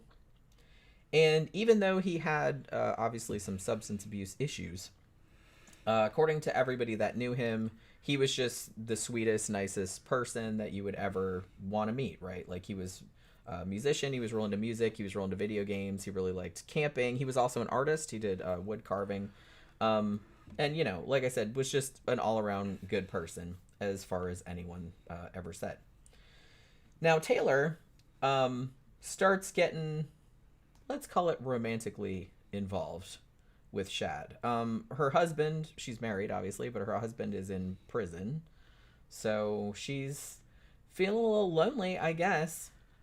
So her and Shad start a sexual relationship. And sad to say, this sexual relationship ended in probably the worst possible fucking way that anything could end, ever. So February 21st, 2022. Taylor had actually managed to cut the ankle monitor off, so they couldn't, track her anymore. I'm not sure how she managed that. But she did that so she could leave her house and go hang out with her friends. So she gets into her, the minivan. I don't think it was hers. I think it belonged to her roommate. But she gets in this minivan. She picks up Shad from his parents' house. And then they went over to this other friend's house and did a bunch of drugs. Smoking weed, which is not really that bad. But then they started smoking meth. And also, they injected trazodone, which is an antidepressant and is also used to treat anxiety. So they were injecting that too. So prescription drugs. That's nice. Just this whole cocktail that they were on. So after those good times, Taylor and Shad go back to Shad's parents' house. I don't know if he lived there. I think he lived with his biological father, who I think his name was Michael. But this other house was his mom, whose name was Tara, and her boyfriend, whose name was Steve. And he stayed there sometimes, I think is how that situation was. So they go back to Shad's house. And I guess when they got there, the parents were out. So they go down to the basement, which is where they usually hung out. And pretty much as soon as they walked down to the basement, so Taylor and Shad were really into asphyxiation, choking people while you're having sex, right? Erotoasphyxia. Yeah. Just like her. Yeah, pretty much. Yeah. So they're walking down the stairs to the basement, and allegedly, reportedly, Shad produces two dog choke chains, dog collars, you know what I mean? Yeah. The metal chain. Choke chains. Yeah. Do they have the spikes? No, they didn't have spikes on them. Okay. Because I saw the pictures. All right. Of the evidence. They just got a slip ring. Yeah. I don't think I'd like that. No, I don't think I would like that either. Yeah. Yeah. They got some dudes that are way into it. And apparently they were way into it. And evidently they had done this a bunch of times before. I think, though, for at least from what I could determine, that this was the first time they had used the chains. Usually they would use your standard S&M type of shit. But I think he was super excited, ooh, look what I got. Let's have fun with these kind of thing. David Carradine was in that shit. Yeah. Like I said, I'm not shitting on people that are into it, but That's how he died, didn't it? Yeah, it just seems super dangerous. Yeah, David Carradine was fucking hanging himself from the back of the damn bathroom door from the doorknob and beating, jerking off or some shit. He fucking knocked himself out and never woke back up. Just sit there and hung himself. Yeah. That's how I remember it. Dude from Kung Fu. Yep. It happens. That's what I mean. It just seems so dangerous. Yeah. Desperate to get off. I guess. It's I never needed yeah. I never needed that. I don't think I want to explore that. No, I don't. might get addicted to that. Who knows? Or like I said, it just seems so dangerous. Yeah. It can go wrong, in horrible ways. Yeah. Yeah, Zach said I never got that why that was a thing. Yeah, me neither. Yeah. I've never done it, so I don't know. Maybe it feels amazing, but it's to me it's not worth the risk, you know what I mean? My fetish shit is all psychological. Yeah. What people say to me and shit. Yeah, you're more into that kind of shit, thinking about certain scenarios. Yeah. Doesn't have to be real. Yeah. Yeah. He just something the crazier the more wrong it is. Yeah. The more surprising it is, I'm yeah, and all you gotta do is talk about it. Yeah. I had wires crossed somehow. I don't really understand. Well, I don't think it's that weird. It's not that weird, really. Hanging out with women that surprised me over the years, and it just kind of rewired me. Yeah, I guess so. Yeah, it was Michael Hutchins from NXS. Yeah, he died like that too. Yeah. Yeah, Xana said, I cannot imagine allowing a female to put a metal chain around my neck. No thanks. That's a recipe for disaster. I'd let her do it. But I wouldn't. Into it. I wouldn't like to, Yeah. just because I would be too scared that something would go wrong, and I was like, I'd be afraid to like hurt you. I never even thought of it. Yeah. Yeah, I mean, like I said, I wouldn't. But see, I'd be scared that like I would do something accidentally. Like, nah, I wouldn't do anything on purpose. I'd feel more safe if it was just your hands, because that takes a lot of effort, and you can't kill somebody accidentally. Yeah, it takes a long time. Yeah. Look at us like thinking about this kind of shit. Yeah, yeah. I mean, well, I know how long it takes to fucking. Well, yeah. Choke somebody out. It takes a long time, 15, 20 minutes. Well, yeah, and I think people don't realize. People think that it's just quick. No, it takes a long. No, it takes a time. while. And that heart's beating like fucking crazy to try to get the circulation to the brain going. And in my old profession, about breaking people's necks, sensory removal, which Xana just saw a video of a dude doing that in fucking Ukraine. He goes, and he said, that was a move? I said, yeah, he ran it and broke that dude's neck. Fucking they train you that in the infantry. Back when the infantry was badass. Also had to stab people in the kidneys and shit like that, eviscerate people. How long it takes to die from certain things. They were serious back in my day when I was in there. The early 90s did not fucking play. And I joined during wartime, during the first Gulf War. It was a different era. But no, it's going to take 20 minutes to suffocate somebody. If you're going to put them in a chokehold, like a Ranger chokehold, it's going to take 20 minutes to kill them. Only less than 2 minutes for them to go unconscious, if unless they're struggling, because sometimes they'll get. But it's just how to silently take out centuries. That was the concept. So yeah, you can't do it by accident. Well, hello there says, I'm just looking for a normal girl to smack me around and tell me I'm not a real man. Yeah, that's you need a cuckoldress. I mean, that's a pretty common fetish. We used to get that a lot on the on streaming. Yeah, when we were streaming. Yeah. So this is something they enjoyed doing, and he got these chains. As I mentioned, I don't think they had used the chains before, so I think that's why he was excited to use them.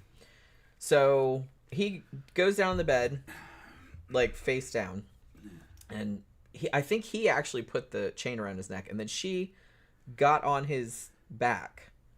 Her quote later was she was riding him like a donkey, I think is what she said. Something like that.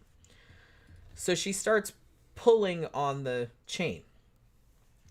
And at this point, I mean, they're both high as balls on meth, among other things.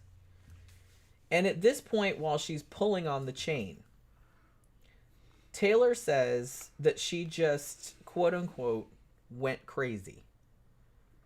She could see that Shad was having a bad time. She's like, his face was turning purple. He started coughing up blood. And Taylor, though, she said later that she actually was enjoying it too much to stop. Like, she was getting some kind of sexual charge out of the fact that she could feel his heartbeat slowing down, like, as she was choking him. Yeah, so she was choking him hard. Yeah. I remember I told you that you're going to feel the heartbeat in the fucking carotid arteries and jugular vein type area. And they say that towards the end, that fucking heart is beating for all it's worth. And that would probably, like she's saying, slow down. That would be creepy because that means the person's near death. Yeah, but she was like kind of getting off on it. Having his life in her hands. Weird. Okay.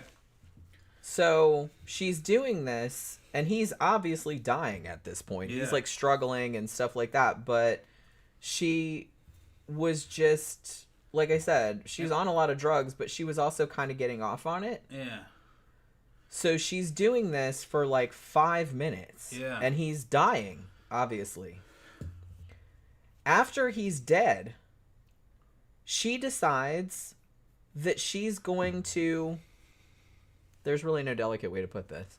She's going to sexually pleasure herself with his body now that he's dead.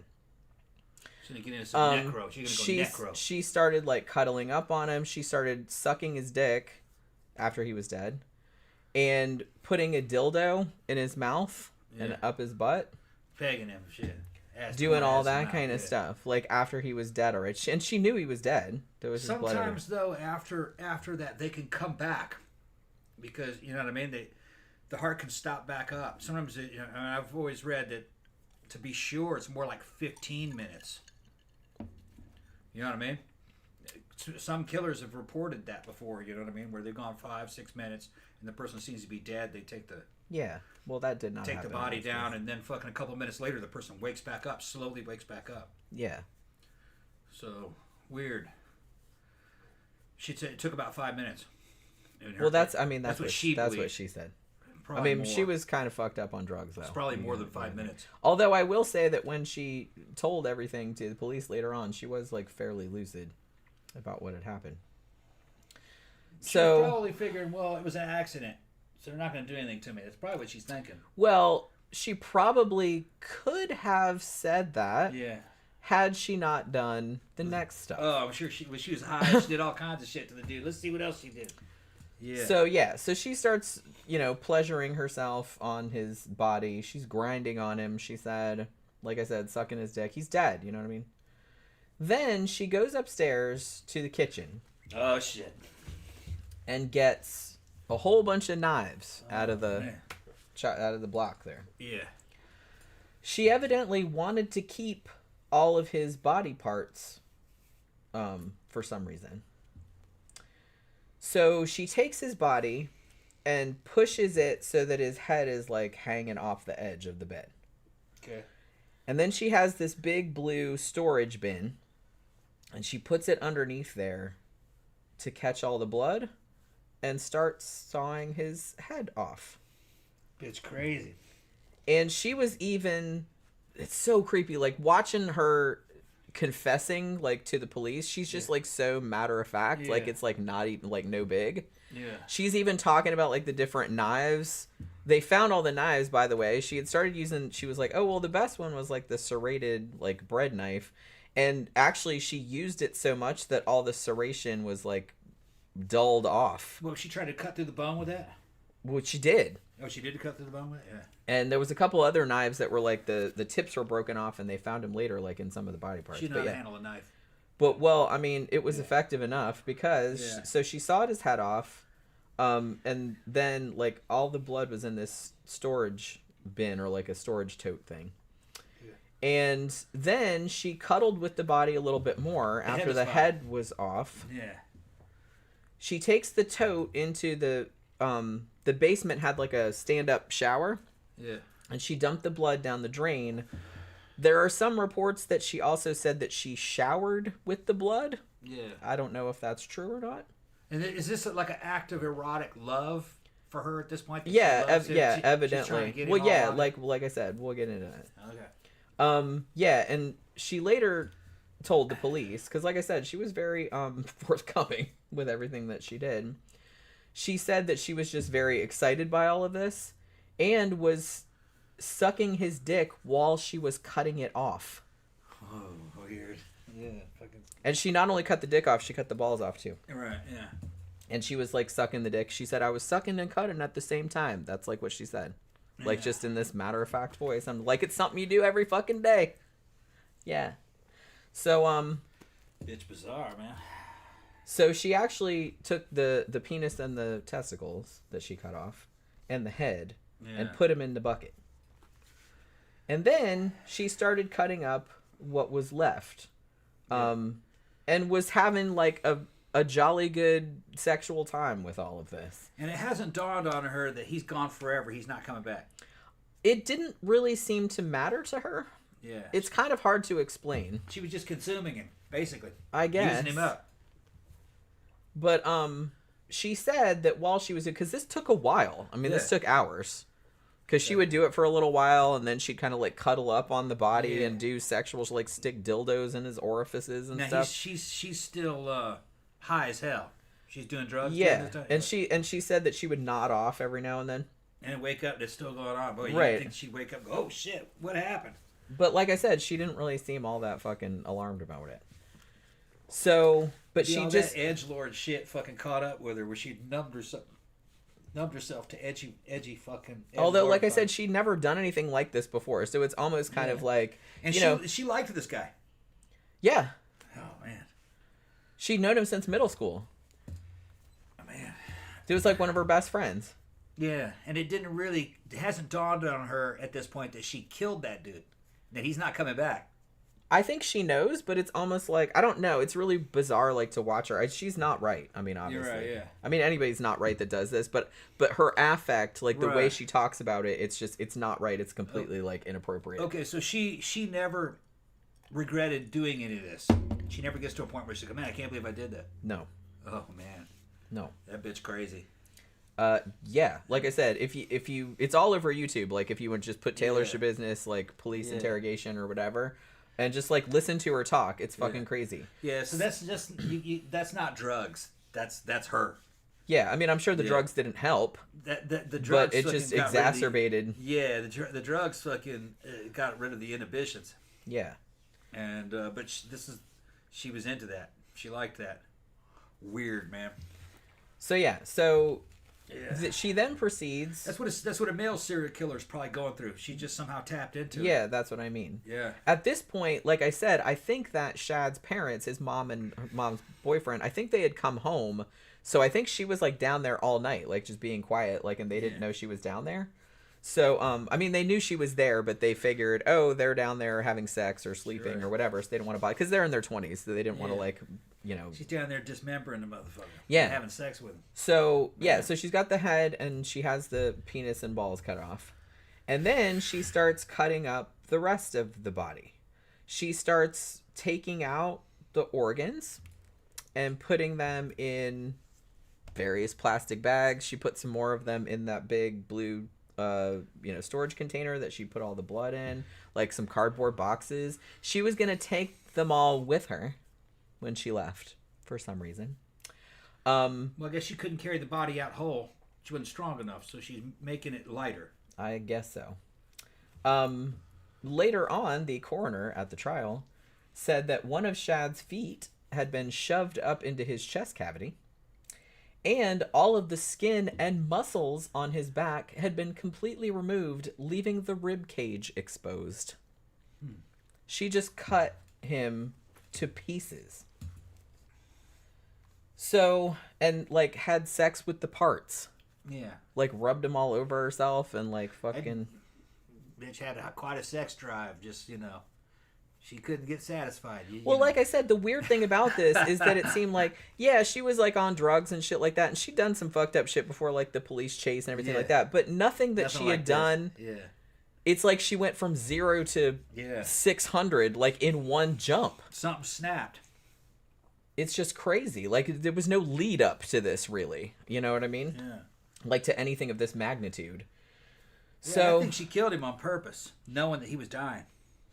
Well, yeah. Well, like I said, it's really interesting to like just listen to her talk about it because it's just I have to listen to it. So so at this point, like it's the sun has come up because, like I said, it's been all night. She's been doing this shit, and she's kind of cut up too. She's got like cuts on her hands. There's pictures of that too, like not huge cuts, but one of the cuts on her thumb was like pretty bad that I think needed stitches. Yeah. And she had cut she cut Shad's body up. It was kind of sloppy, but but she did that.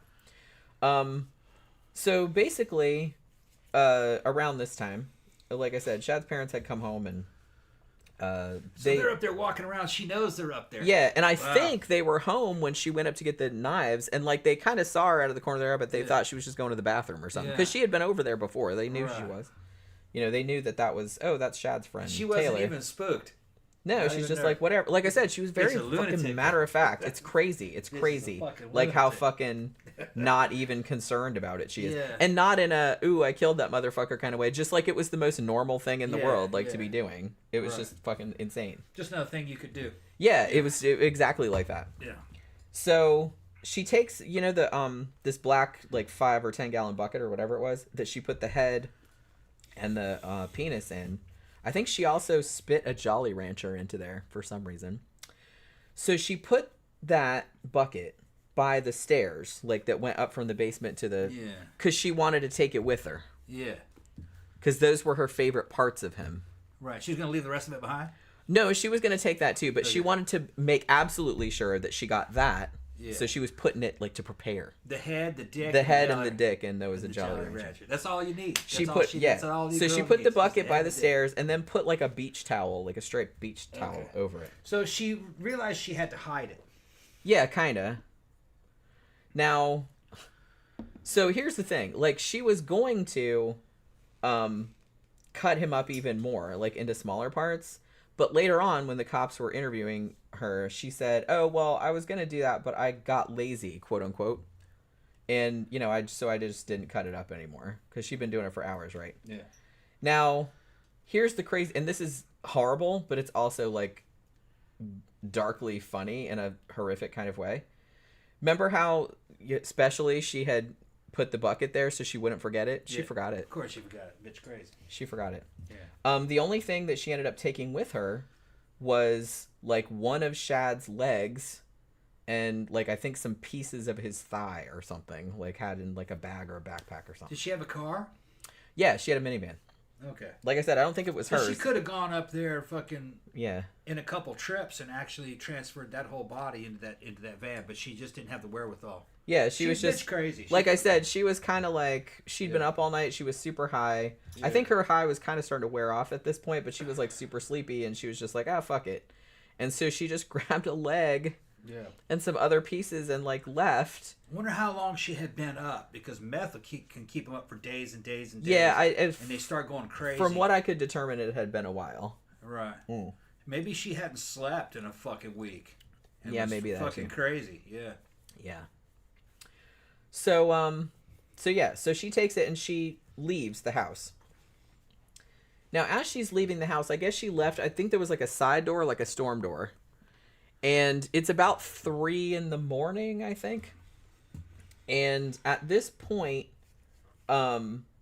Shad's mom, who, like I said, his name was Tara, she got woke up by hearing the storm door closing and hearing the minivan engine starting up. She's like, "Oh, that Taylor girl, she must be going home." You know what I mean? Because she knew she was down there. But then Tara, she gets up to go to the bathroom, and then she's like, "I haven't really seen Shad since yesterday or like a couple days ago. I'm just going to go down and check on him." Because I think she looked and she saw the lights in the basement were on. Yeah. So she kind of wondered what was going on down there.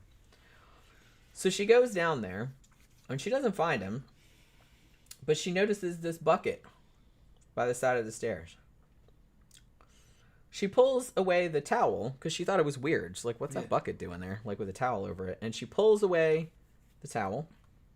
And lo and behold, there is her son's severed head in a fucking bucket. Now, was it upside down or was it right side up? I think it was right side up. Damn. So she could see the top of the head. Yeah. Now, again, on YouTube, if you go, she goes upstairs and wakes up her boyfriend, whose name was Steve or Steven. Now, Steven thinks that she's having an episode. Yeah. Because she says to him, kind of calmly, but maybe she was in shock. I mean, because you wouldn't, that wouldn't really register, I feel like. Whenever I see some horrible shit, I'm calm. Yeah, and I think a lot of people are too. And, that's, you just never know. Tripping switches and shutting shit down. Because you got to stay, I've seen all kinds of dead bodies. You got to stay fucking alert. You can't let your emotions run away with you. So maybe that's what it was. She just fucking shut everything down. It seemed like until she could find out what the actual truth was. Anything that what happened. Right. But so she basically tells her boyfriend, she's like, "Call the police because I'm pretty sure that my son's severed head is in a bucket." So Steven does not call 911. He calls the non-emergency line. Right. Because he thinks that she was having a nightmare or that she was having some kind of episode or something like that. Yeah. And he did go down and look in the bucket, because when he calls the cops, it's a weird-ass phone call. Yeah. But when he calls the cops, he says, "Yeah, I looked in the bucket, but I can't see that good," and it's like I couldn't really tell what the fuck it was. Yeah. I think later on he said he thought maybe it was like a dead animal, because like all he could see was hair. Yeah. And so he's like, "I don't know what the fuck is going on. It's starting to freak me out." She's freaked out. But she insists that is her son's head in that bucket. Now, as far as I know, when they sent the cop out to the house, because I think only one came initially, or maybe two, they weren't investigating it like it was a murder call. They were investigating it like a mental health welfare check because they thought she was imagining shit or like hallucinating. That's probably what he said. That's probably what he said.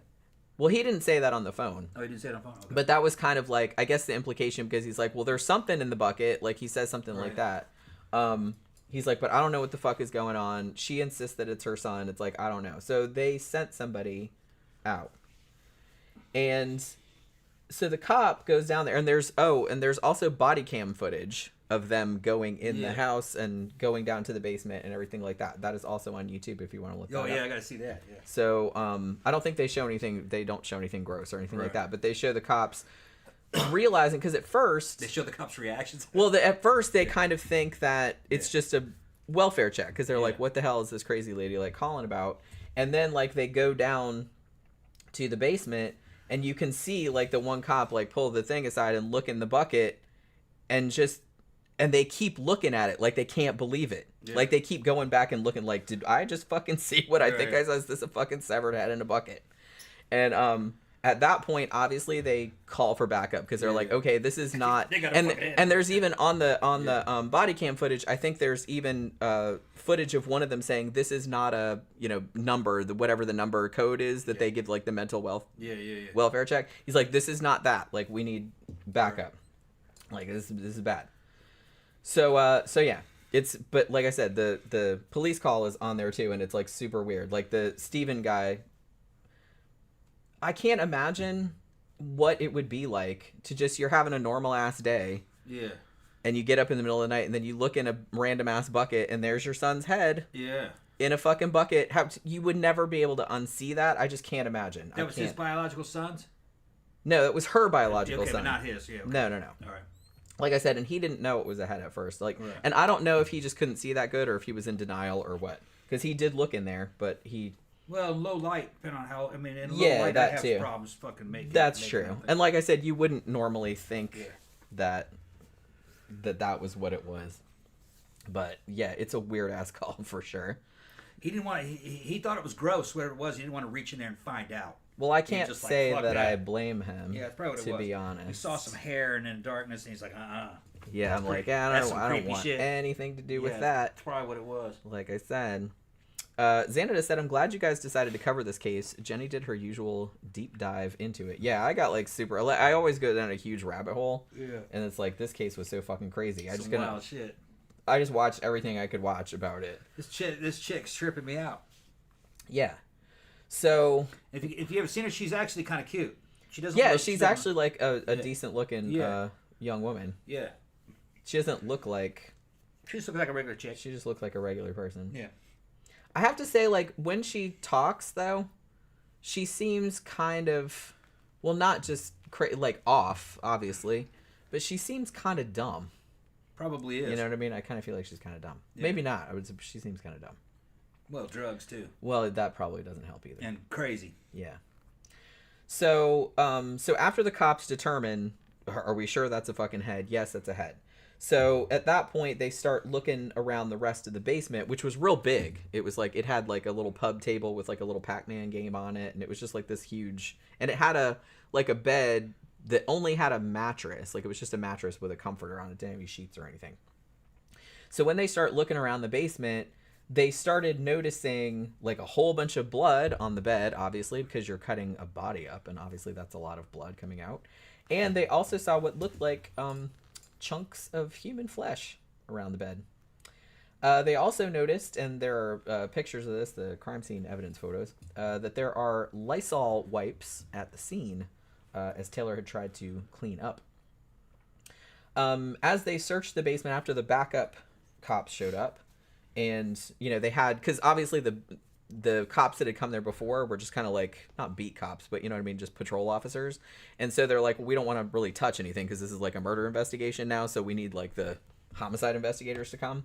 So after they came and started looking around, they actually found a bunch of the human organs that Taylor had put into the plastic bags and the cardboard boxes, like I said, because she was going to take them with her and then flipped out and didn't do it, and so she just left him there. They also found Shad's torso in the blue plastic bin. She had actually kind of bisected it long ways. Okay. And then like stuck his foot up in there. Long ways, you mean down the middle? Yeah, like up that way. All right. And I wonder why she put the foot in there. Lord knows. Why did she do any of this shit? That's the big question. And so they found that like in the blue storage container. So at this point they're like, okay, well, who was the last person that was with Shad? Yeah. And the mom was like, oh, it's this girl Taylor that's friends with him. And so they just went right to her apartment, which was on Eastman Avenue. Like I said, I think she had a roommate, like a male roommate. And when they got there, the first thing they noticed was a bloody footprint in the snow. And then the minivan was parked in the parking lot, and she was still in it. So while the cops got there and were like, hey, is that blood in this? Because there's body cam footage of this too. And they're like, that looks like a bloody footprint. And then the headlights of the minivan came on, and like the sound like someone was getting out. You know what I mean? Yeah. Like the unlock sound.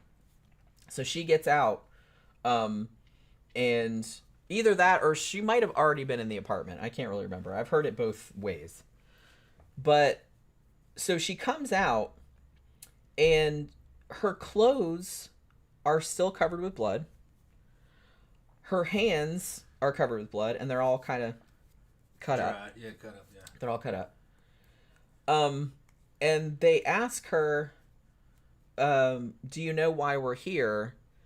And she implied, she's probably like, oh, there's a warrant for my arrest.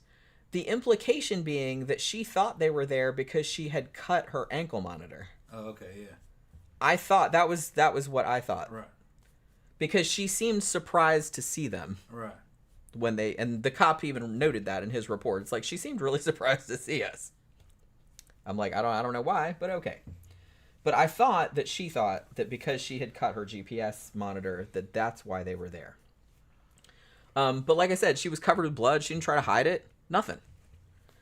She's stupid and crazy. Yeah, she is a fucking lunatic. A lunatic. Could be that, like I said, she's been on meth and hadn't slept in a long, long time, and that your mental acuity fucking just goes to shit after you haven't fucking slept 3 or 4 days, 5 days. Yeah. I think when you start getting like a week plus, you're starting to die, I think. Yeah, I mean, yeah. Jesus. So it could be her brain function's really fucked up from not sleeping. Yeah, Allison says, don't do meth, folks, or you'll go crazy. Yeah. Yeah, I mean, like I said, I think she was crazy to start with, but the meth certainly did not help matters. Yeah. Yeah, don't do drugs, kids. And there's a bunch of side effects from meth. Like I said, they don't sleep. And she, by all accounts, she did a lot of meth. As in injecting herself 9 times a day, a lot. Okay, yeah, then that bitch don't sleep. No, probably not. So her brain's fucking fried. Yeah. But like I said, the weird thing about it is when they brought her into custody, she seemed lucid. Like, she didn't seem like she was all fucked up or anything. So, yeah, so they arrested her, obviously. And they impounded the minivan. And when they searched it, they found, more of Shad's body parts, obviously, because she had taken the leg and part of the thigh. And the parts were in a box that had once had a crock pot in it. It was a crock pot box. Huh. I was like, that's nice. So they bring her in to the thing. And her clothes were all covered with blood. So they put her in this yellow, like, paper jumpsuit. And like I said, the footage is all over YouTube. You can see it. The first thing she says, they bring her in, and she's in there by herself, like, before the cop comes in. The first thing she says is, I hate this fucking outfit. Yeah. That's the first thing she says. Yeah. And so the cops start talking to her, and really, you have to hear it to believe it, like the shit that she says. She does not deny anything. Like, the first thing they ask her, they're like, well, we're here because, your friend, Shad Thyrion, like, his mom called and said that she found his head in a bucket. And she says, that's fucked up. Yeah. It is. It is fucked up, Taylor. It sure is. But she did not attempt to deny that she had done it or anything like that. And the more they talked, she just randomly says at one point, she's like, I can't believe I forgot the head, though. Yeah, right, yeah. Just like that. Right, she said it just like with that inflection. Because she meant to take it with her. Because the cop was like, oh, you wanted to take the head? And she's like, yeah, I liked it. Like, that was her favorite part of him, she said. And she had wanted to take it. She's like, I can't believe I forgot the head, though. She said it just like that.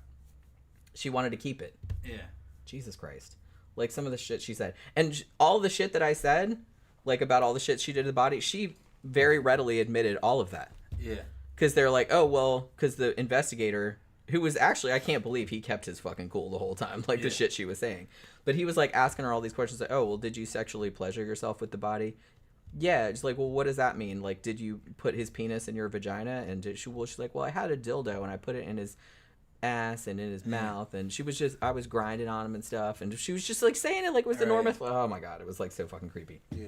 Like all this. That bitch brain is fried. She is, yeah. Like I said, but she sounded lucid. She didn't sound like she was on something. And everything she said, like, made sense. You know what I mean? Even though it was crazy shit she was saying. But it didn't sound like she was, like, she wasn't saying, like, nonsensical shit, like, in other words. Well, methamphetamine's a stimulant. It can keep you going for a long time, depending on what the dosages is. And, you know, she's under the effects of adrenaline, and she's crazy, you know. So she's... Her fucking mental, she's in a weird mental state. Although I have seen fucking meth heads just speaking total gibberish. Yeah, but she was not. Nothing she said was gibberish. It was all completely gibberish. It all made total sense. And they said, and it matched up with exactly what was found at the scene. So obviously she knew what had happened, and she knew what she did. She didn't deny it. Now I don't know if they go on the gibberish rants because the dosage is high, or they haven't slept in a long time. It's maybe a combination of both. I don't know. But it could be that maybe she just used long, low dosages and didn't get much sleep over time, and she never got into the gibberish mode. I'm not an expert on meth. Yeah. I've never done it. Yeah, whenever you see her talking, she never sounds nonsensical. She always sounded like very lucid. And the cops all said that too, that she didn't sound like she was out of it or anything. She wasn't saying anything like totally strange or something that hadn't happened. You know what I mean? It's like she seemed like she might partially be in shock too, where she can't believe she did that. It could be type. So there's no. Well, and the weird thing too is that they asked her because they were trying to determine if she really understood the gravity of what she had done, and so they were like, "Well, what do you think should happen to somebody who strangled somebody and then cut their head off and then cut their body all up and stuff like that? Do you think they should go to prison?" And she said, "Oh, fuck yeah." Just like that. Yeah. So I guess she understood. Could be that she's kind of separating herself from reality too. Yeah, that's possible. It's like she doesn't realize they're talking about her. Maybe. Well, that's kind of why they were asking her that question, because that's why they kind of took it at one remove to see if she was like, "Oh, fuck yeah." She said it like that. Yeah, but had they rephrased it, should you go to prison? She'd be, "Oh no, I didn't do anything wrong." Probably like that. Yeah, probably. No. You know, the way she said, "I can't believe I forgot the head," though. Yeah. Just like it would be like, just like, "Oh man, I can't believe I lost my keys." But she said it just like that. Just like that. I don't think she fully grasps what's happened. I don't think she has the brain power. I don't know. There's something wrong with her. Yeah. Well, obviously. I mean, if anything's wrong with anybody, this bitch is Exhibit A. Remember how you were on anesthesia at one time in the hospital? And we had a whole conversation for like fucking 15, 20 minutes, and then you couldn't even remember it? You just remembered waking up in the car. I still don't remember it. Yeah, well, that's because, you know... You said that I said all this stuff, and I was talking normally. And I was like, nope, I don't remember any of that. Anesthesia can do that. But you probably I remember you putting me in the car. Yeah, but you probably wouldn't... That's the first thing I remember. You probably wouldn't pass a bunch of tests for self-awareness. Probably not. And maybe she's in a condition that's kind of like that. She's not real self-aware. It could be that. She does seem a little dissociated. Yeah, that's probably what's happening. Imagine if you looked not entirely. I mean, she seems to have a little bit of insight as to what she did and why she did it, but I don't know. It's just, it's so strange. I've never really seen anything like that. It's some kind of crack hole logic. I guess. Yeah. But yeah, so obviously after this, she confessed to everything. Like, they didn't even have to, like, pressure her or anything. She just started talking. Yeah. 6 hours, and she just told him everything. Right. Just like it was nothing. Right. And so she gets arrested, obviously. So she gets charged with murder, obviously. Yeah. Mutilation of a corpse. And also third-degree sexual assault. Because it was on a dead body, but still. Yeah. So now, it wasn't pre-planned, so it would have been second-degree murder, right? They actually charged her with intentional murder. Okay. But I'm not sure how Wisconsin law, because I didn't even see it called first-degree murder. I saw it called intentional homicide. Okay. So I don't really know. But so yeah, her, it wasn't pre-planned though. she didn't seem to have pre-planned it. It just seemed like in the moment she decided. In the moment she decided to do it. Which It seemed in like a lot of states it would be second-degree murder. yeah, you'd think because like I said, you didn't. It wasn't premeditated. Yeah, you didn't. She didn't. She was just gonna have sex with him. Right. Evidently, which they'd done a lot of times before, and they'd even done the choking thing before. Yeah, I think evidence would support that it was in the moment. But I guess because it was so egregious and like they would have made. Then they went ahead and were like, because they're like, obviously once she started going, she just kept on going with it. She's doing a lot of things though that would lead me to think that she'd have a decent insanity case, because that's insane. Well, you'd think that, but we'll see, because there was kind of like a lot of controversy about that. Well, not a controversy. She's not in her right mind. No, obviously. So she confessed to everything. So her bail got set at $2 million. So obviously she's not getting out. And like I said, the interrogation is fucking horrifying. And basically she just said, because they were like, well, why did you do it? Did you want to kill him? And she's like, no, not really. She's like, he was choking and I got excited. And she said, I quote, wanted to see what would happen. Right. And then she said that she realized once she realized he was dying, she figured, oh, I've already gone this far, so I might as well kind of see it through to the end. Oh, because he was still alive then. Well, I mean, when she was choking him. When she was choking him. And like he started coughing blood up and his face went purple. Okay. And she's just kind of like, she was kind of getting off on it. She's like, I'm just gonna keep on going. Okay, that's premeditation then. Because, I mean, he wasn't dead yet. And she's like, let's go ahead and... I'm just going to go ahead and do this. Let's go ahead and do it. So that's kind of like the plan right there. Yeah, she said, I just didn't stop. I don't know why I didn't stop. And then she says, this is another weird thing she said. She says to the detective, she says, have you ever had that feeling where you just love something so much that you kill it? She said it like that. Yeah, and what did the detective say? Yes? No, he was just kind of like, non-committal. Non-committal. I think if I was... Because she's just like, I love something so much that I just kill it. Yeah. She said. I think a good detective would have said, I know exactly what you're talking about, trying to get her to talk more. Although they didn't, there was no problem. And then she kind of like laughed. A lot of people got like super pissed at her, like especially at the trial, because she's real smirky. And like she would laugh like at inappropriate moments, like when really people were saying really fucked up shit.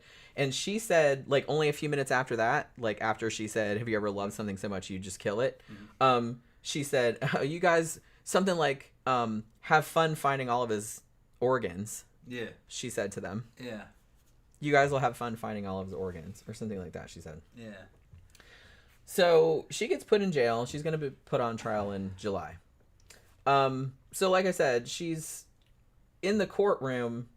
Again, you can see a lot of the footage. She's just kind of sitting there like smirking all the time. Yeah.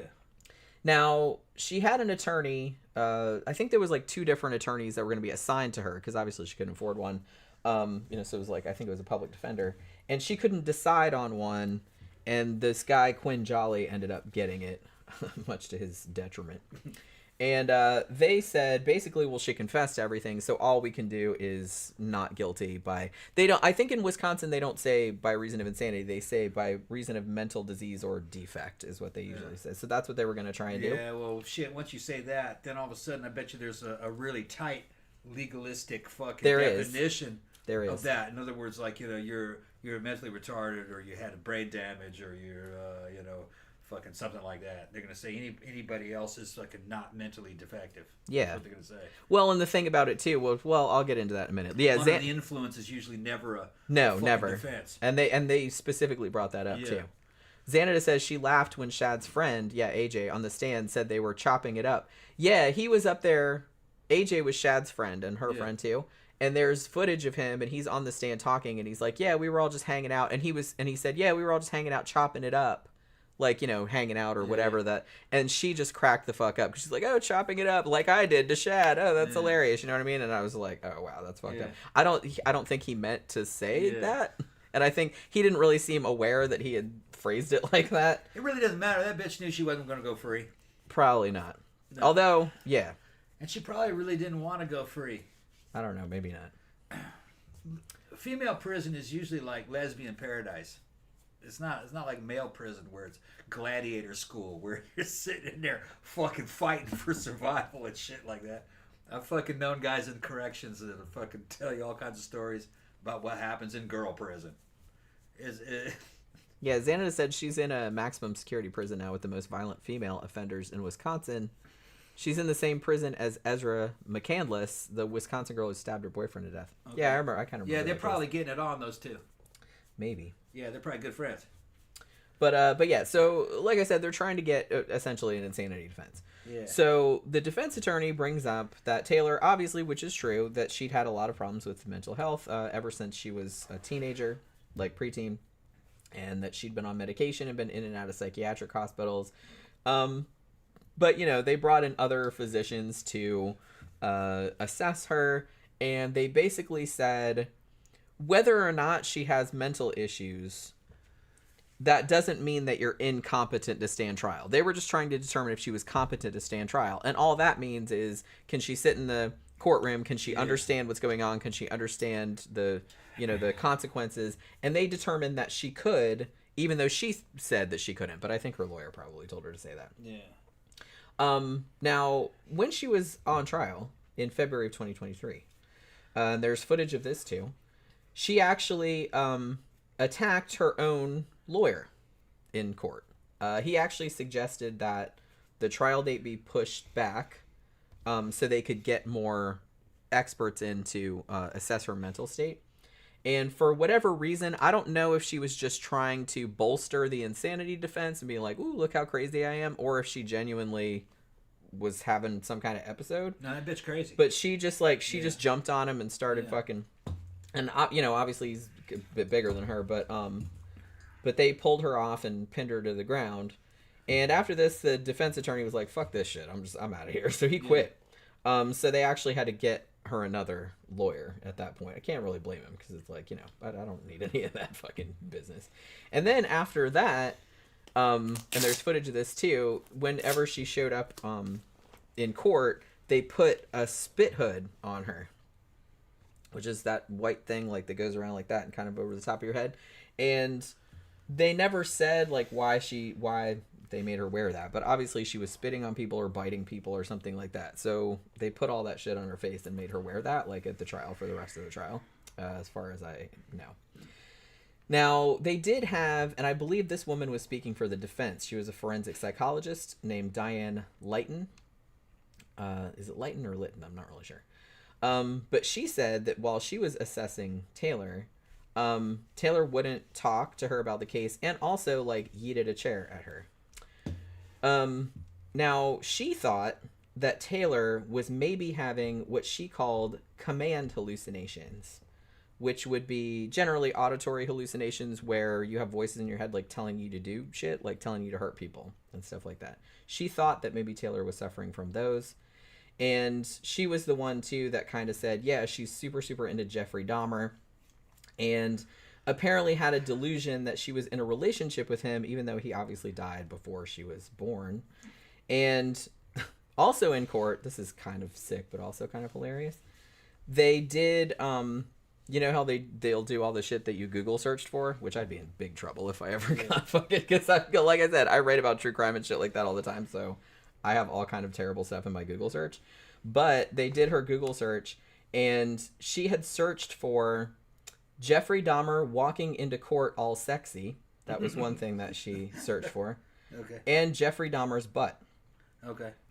This was around the time that Jeffrey Dahmer thing, that real popular Jeffrey Dahmer thing, was on Netflix. Yeah. So it could have been that too. But she apparently, and there's a selfie of her, and like I said, if you Google search it, you can find it. There's a selfie of her where she's posing with her phone with a picture of Jeffrey Dahmer on it. She's like, "Yay, me and Jeffrey Dahmer." Yeah, it's that. She also looked up stuff about the KKK, Satanism, shit like that. But yeah, Jeffrey Dahmer walking into court all sexy. So that's nice. I think what happened with this is that I think they knew the bitch was crazy, but they also didn't ever want her to be free. So I think the way the system probably worked in that state is they're like, well, we're gonna send her to a penitentiary. We're not gonna let her go to a mental or a prison for like the criminally insane, and probably for her own good, because I knew a guy who worked in one of those. I've told stories about him before. His name is Larry. He was an old New Orleans pimp, retired New Orleans pimp. I was friends with from the club scene. And he worked in a prison for the facility for the criminally insane. He said it was fucking worse than any fucking prison. Because he had been in prison too. I can imagine. Yeah. He was an orderly there. Larry was a trip, man. Larry fucking showed me, but Larry told me about fucking Blackula and Blackula Scream, Mama Waldy and shit. He'd hang out at the fucking goth club. He fucking loved the goth scene. He was in his 60s at that time, hanging out at the bar. He goes, this is a lot like the pimp game. And he would talk about the old school pimp game back in the 70s and shit. But he told me stories about giving people electroshock treatment. He said that fucking those places are fucking worse than any prison. What happened to Larry, Larry started fucking being unemployed and couldn't make any fucking money, so he said fuck it. He went and did a note job, robbed a bank.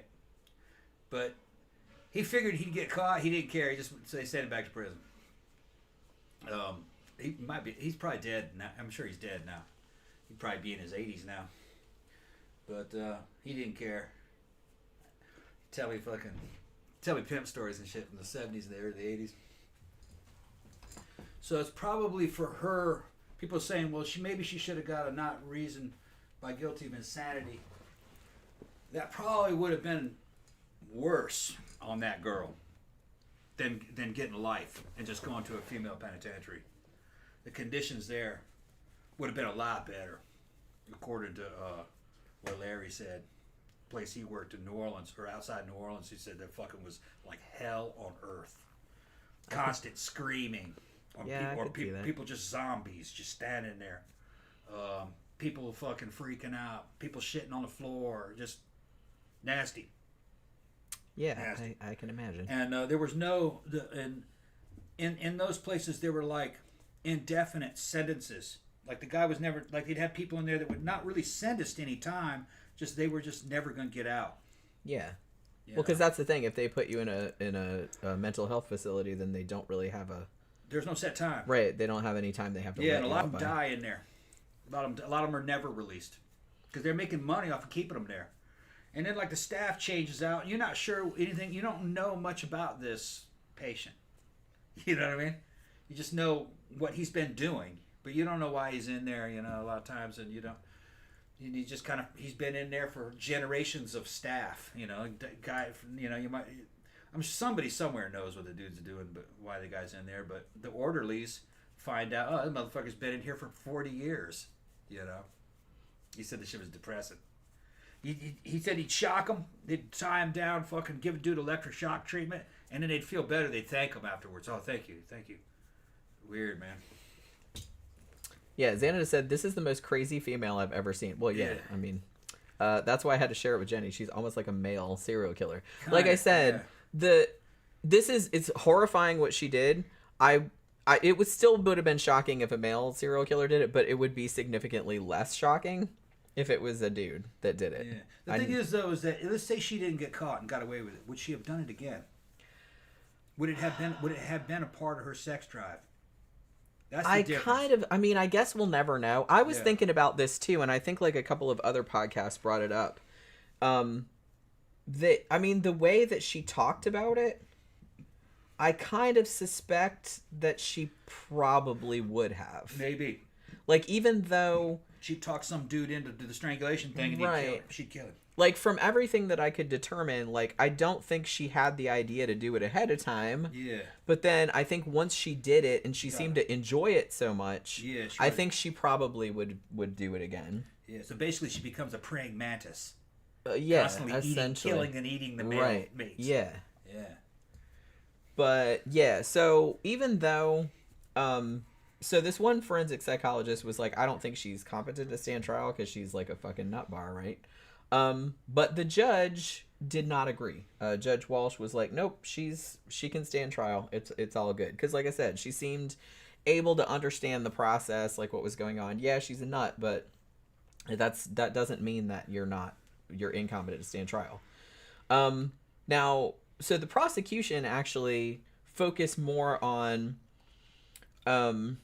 evidence in the case that suggested that she knew that what she was doing was bad.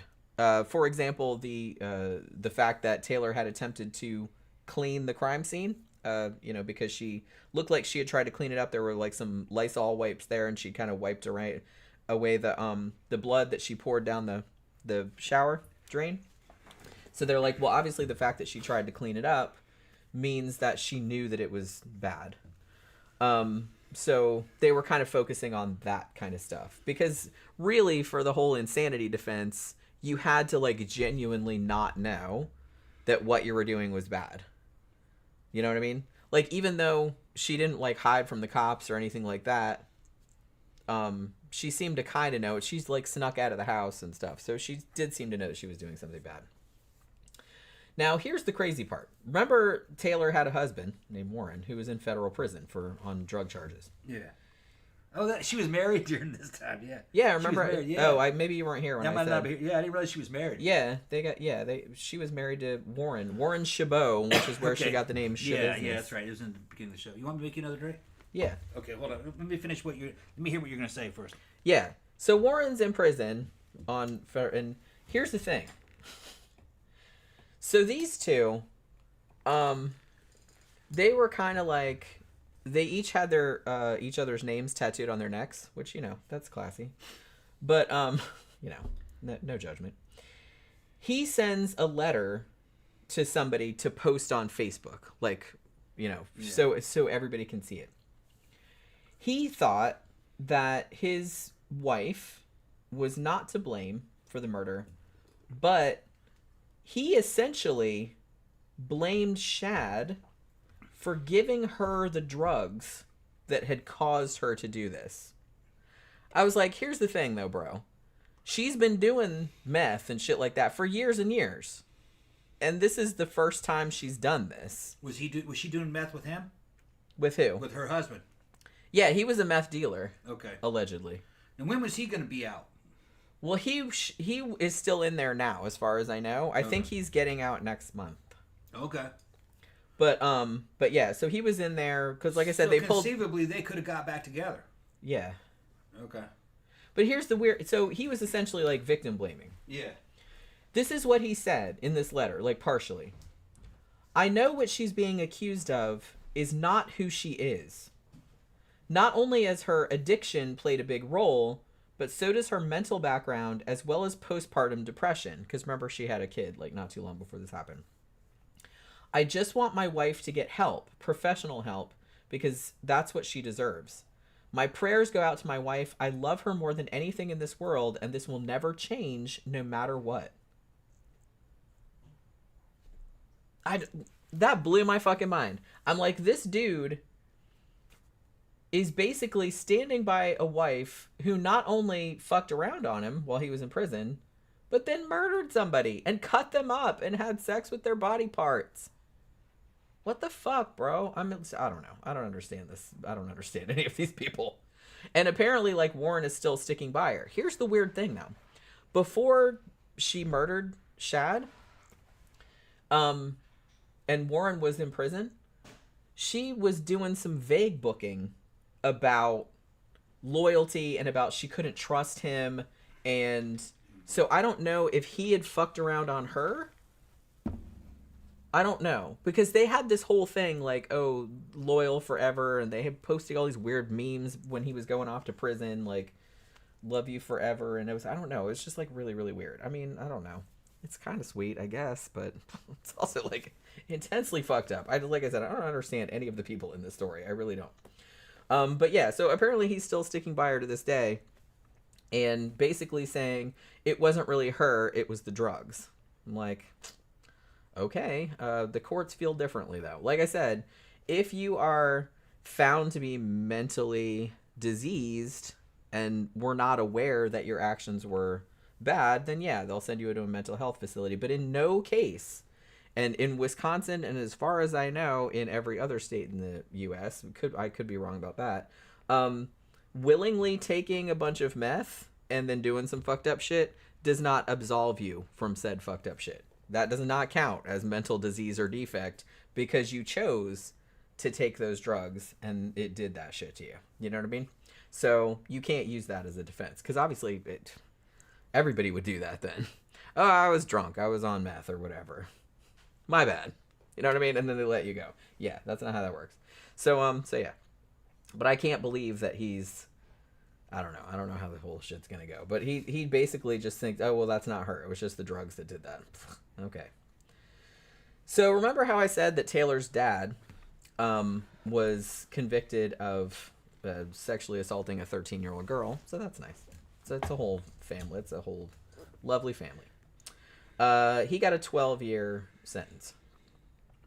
And he actually had the same lawyer that she had. Not the one she hit, but like the one that she got after that. It's weird because he testified. He was like a character witness at her trial. And he had the orange jumpsuit on and everything because he was in prison for, for other shit. And he seemed so, like I know this is going to sound fucked up, but he seemed like such a nice man. Like on the stand. Yeah. It was like, it's crazy, but I don't know how to explain it other than that. Like, obviously he's not a nice man, but he seemed like that. He seemed very like soft-spoken and everything. And he basically blamed Warren, the husband, for introducing her to drugs. And it's like, he actually called Warren a fucking loser, like on the stand. He's the one that got her into that shit, like all this other kind of stuff. So that's what he thought about it. And it came because remember she had a kid too, her and Warren. Apparently, I guess Warren was the dad. But at this stage, I think the son's name was Mateo, and thankfully he got sent to live with the grandparents, like in Texas. So hopefully he's doing okay.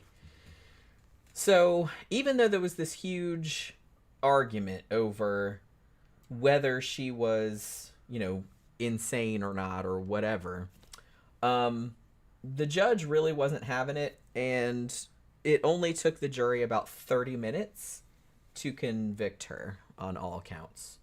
So she got first-degree intentional homicide, mutilation of a corpse, third-degree sexual assault. So they did not buy the insanity plea at all.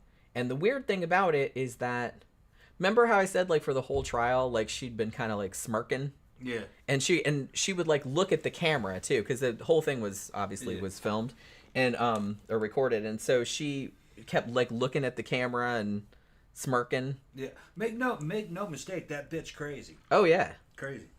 And I think, like I said, drugs and had a lot to do with it, and the side effects from fucking meth and shit. That was all a factor. Yeah. But you see, the American justice system isn't gonna say, well, you were under the influence of this, so you had diminished responsibility. They're not gonna allow that. Yeah, that's what I was talking about that when you were in the other room. You would think, well, that's kind of fair. Then the person was out of their mind. You don't understand American culture. As soon as you make it, so if you are on some shit, you'll get a lesser sentence. Dudes will get on shit to commit a crime. Everybody will do it. Americans are ultimate game players. Play the fucking system. Lie, cheat, steal. You're not dealing with an honest people, especially people who commit crimes for a living. They're not honest at all. If juveniles have lesser sentences, they'll recruit juveniles to commit crimes, which that's common. Yeah. Because you can't punish them. You got juveniles out there doing contract killings. We're not in a civilized fucking country like Japan or some shit like that. The differences between Japan and America is vast, and it's because Japan is filled with fucking Japanese people. That's the difference. And their culture doesn't produce these kind of people. You know, that environment's very different.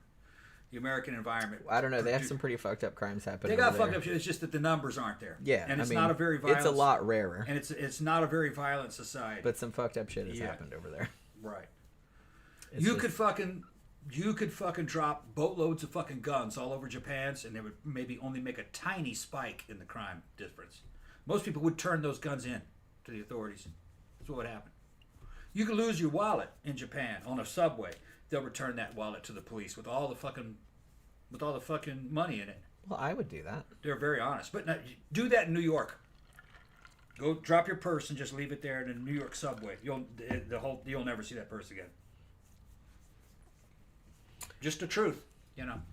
Not the same kind of society. Yeah, but like everyone's not shitty. Like I would turn in people's stuff. In general, don't trust Americans.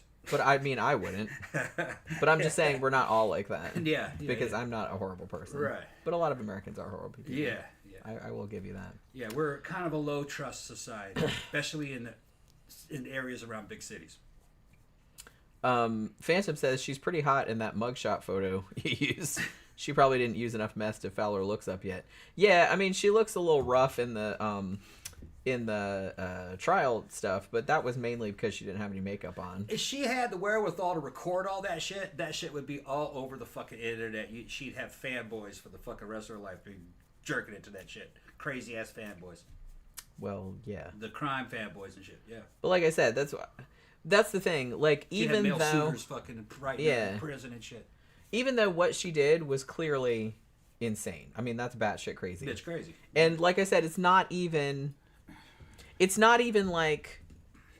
like some woman and she's like, oh, I walked in on my husband like cheating on me, and it's just like, and I lost it and I cut his dick off. Like, yeah. I don't condone that, obviously, but I understand that. Yeah. You know what I mean? Emotions running high. This, it just seemed like, hey, we were having a good time, like, you know, doing our erotic asphyxiation like usual, having sex, and I just decided I was gonna kill him. Yeah. See how that went. And then cut his body up, and then have sex with his corpse. Yeah. And then she still likes him. As one does. And she likes him. She got feelings for him. And then I wanted to keep his head because it was my favorite part. It's a weird shit, man. What the fuck, lady? I'm just, I don't understand. She's just not. Like I said, I don't understand anybody. She's mentally fucked up. Got yeah, mental problems. I mean, obviously, she had mental problems from when she was a teenager, obviously, but the meth obviously didn't help. Yeah. But, whew, this is like a perfect storm of shit. So here's the crazy thing. So she gets guilty, and she gets life without parole, like, you know, maximum sentence. Because, like I said, Wisconsin does not have the death penalty. The crazy thing about it is that Shad's father, his name is Michael, he actually said to Taylor that he forgave her, like, in the court. This is crazy. He says, because there's footage of this too, it says, I forgive you for what you did to my son. You made a bad choice. This is a little bit more than a bad choice. I'm going to say that. I'm going to miss Shad. He was a wonderful child. I believe everybody makes bad choices. Maybe not to this scale. Yeah, hopefully not. It does no good to hate you. I know you've got a heart and got a mind. That's a better woman than me. No, it's a dude. Oh, it's a dude? I thought you said it was his mother. No, his dad. His dad, okay. His dad. I thought you said his mother. Shad's uncle was also there and was not as forgiving. Yeah. He actually gave a pretty long impassioned speech on how fucked up she was. Although not in those exact words, but he was not having it. So yeah. Basically, yeah, and the judge was really not having it either. He even said, the offense in this case can't be overstated. You seem to run out of superlatives. Yeah. Is what he said before he sentenced her to, like, fucking. And so they asked her, like, you know, after they sentenced her, here's the thing, like, she was smirking and shit like that, like, the whole time. When he came out and read the verdict, like, the smirk just fell off her face. So I think that she was actually expecting to get away with it. Thought you could get acquitted. For a second. Well, she might be in total denial. Maybe. You have a lot of women in general are delusional till the very last fucking minute when reality comes crashing down. You know, guys are like that too. But I think in the criminal justice system, I think women tend to be a little more delusional. That, oh, they're not going to punish me that hard. I'm a girl. No, they'll fucking fry you. Yeah. I think she thought she was going to get some kind of lenience. Yeah, because it's like, oh, I'm crazy. I'm a crazy meth head. You know what I mean? It's like, you know. Yeah, and like maybe she did think that. I think so. Because she really Judge likes me. He's going to give me a real life sentence. She really didn't seem to be taking the proceedings all that seriously the whole entire time. And really the only time that she stopped smirking was when he came out and read the jury's verdict. She might have just been in denial of how fucking the whole procedure too. And then when at the end reality is happening, so then oh shit, the blade is getting ready to fall. Can't run now. And this is the thing: she'd been locked up at that point in the jail for a couple of years. Usually it takes a couple of years to get to trial. Probably. Yeah. So she knew the reality. No, I don't think it was that. It was maybe like a year. About like a year. She knew the reality of what incarceration was. But like I said, women prison doesn't equate even close to what men's prison is. It's comparatively, it's a summer camp. The way men act when they're incarcerated and the way females act are totally different. And I've known guys that have fucking been correctional agents that have worked in both environments. It's very different. Men tend to turn on one another, and then they become gangs, basically, for survival. More or less. Cliques. Women all tend to pull together, and now all of a sudden they start recreating these little family units where there's a mama and a daddy and the daughter and a... Well, that sounds nice. Yeah, that they start doing it because they're under stress. So women under stress, they tend to pull together, start sharing and shit. And now there's violence, but it's usually fighting over girlfriends. But it's not it's not rare to where, it's not real common in the women's prisons where they got women in there that are not just hell bent on hurting other inmates. It's not quite. Well, like I said, that's why this case was so unusual to me, because it's like you just don't see women doing this kind of shit. All that often. Well, she killed a man, so that's not going to be a big problem probably in the prison. If she would kill babies, that's probably more of a problem, because there's going to be a lot of mamas in there that have kids that are going to value babies. Killing a man, that's not going to be a big problem for her. Well, and also she's kind of famous.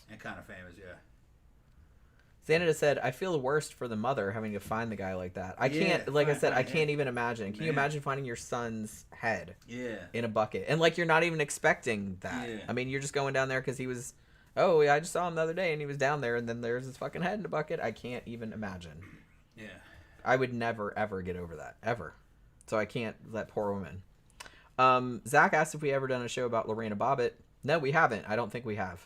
So I wrote it down, though, because that might actually be a good... Yeah, maybe. I remember the case on television. I do, too. All the time. I don't know how interesting the actual case is, though. A lot of stuff... Well, yeah, you always say that, but then, like, when I look into it, it's always, like, way more interesting than it seems on the surface. Yeah. Because everything's, like, a lot more... I know fucking... What's his name?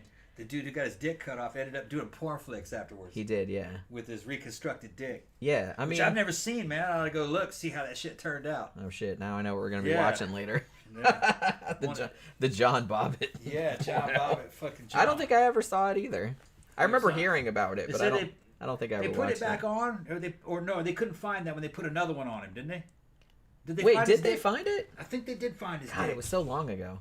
Because remember, she threw it out a car window, didn't she? Yeah, I think they recovered it and put it back on, if I remember correctly. That's messed up. Yeah. It's just kind of like the Michael Caine movie, The Hand, where his hand gets cut off and then found in field.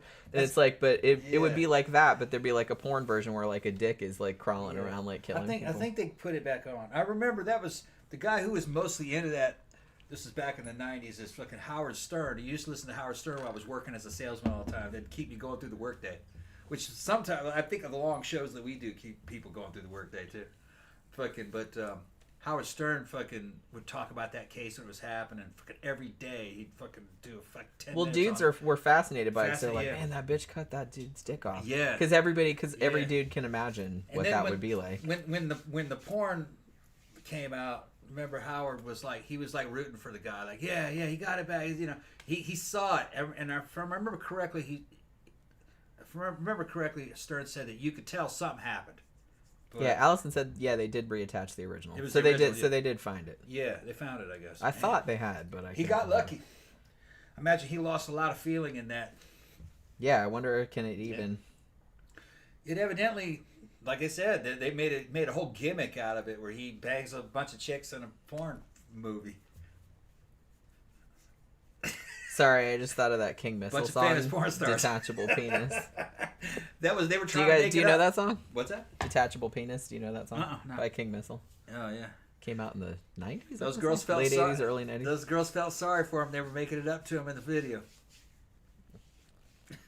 We're gonna have to go look that up later. Now I'm kind of. I'm sure it's probably on X Hamster. Oh, I'm sure it is. Like Yeah, everything it's out is. Xana said, I've never been with a woman and thought she was going to kill me, so this case kind of scared me for real. I mean, well, like I said, it's not really the same.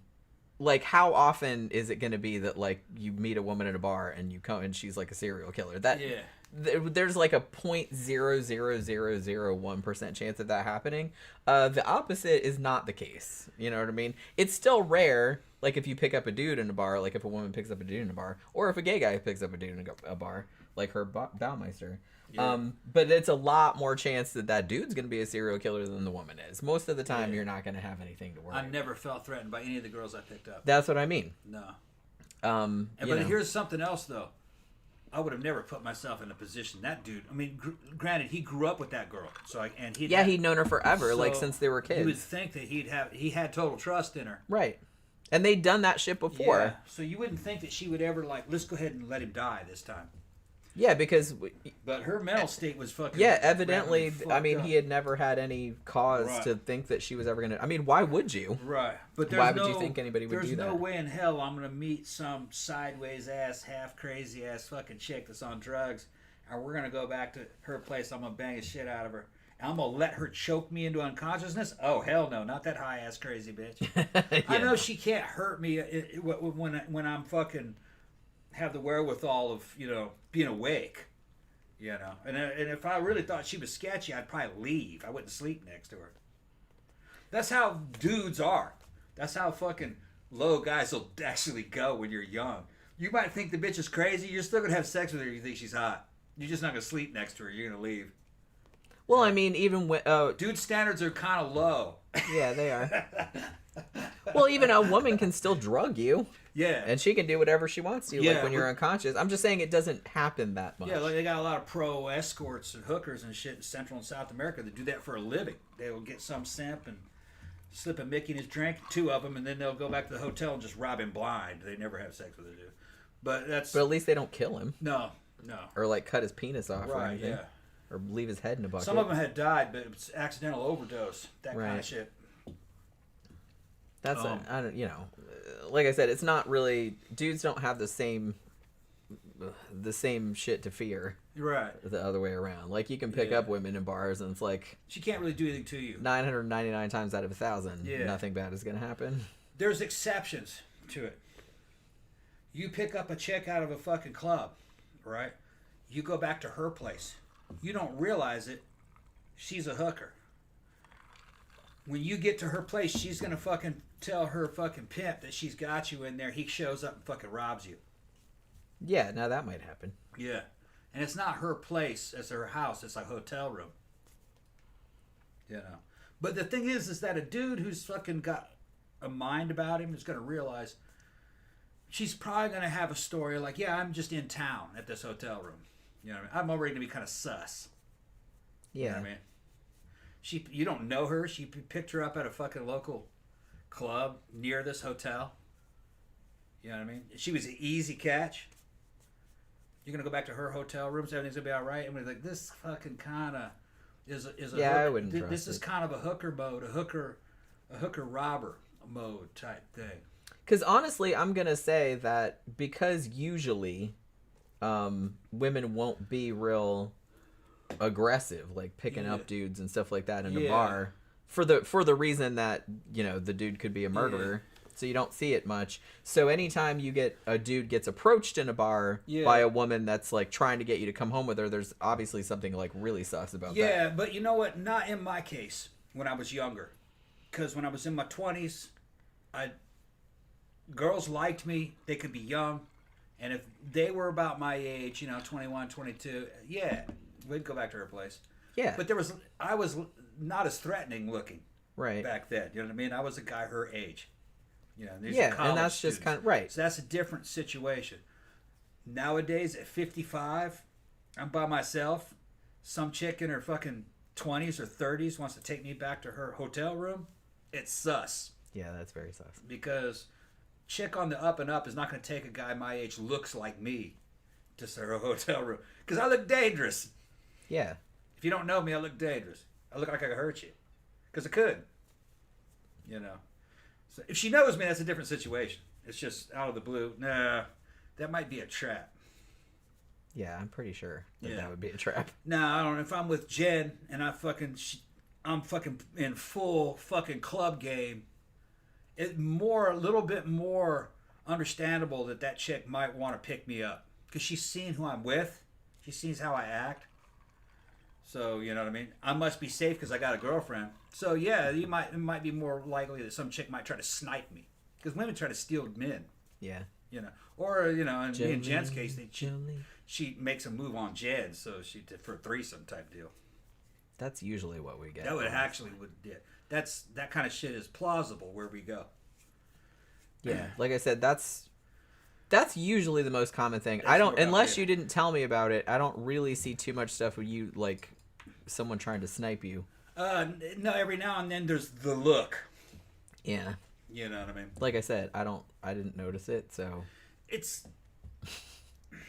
Who was trying to snipe you? It's just like, I don't know who they were. Oh, okay. Usually that would be like mannequins. Because like I said, because we don't know some of those people. We don't know everybody right there. Because like I said, if we go to Barbarella or something, everybody knows us, so nobody would do that. No, not the regulars. Be like a bit mannequins. Same way when I go to the restroom and I come back and they got dudes fucking asking to buy you drinks. It's just I just get the female version. Yeah.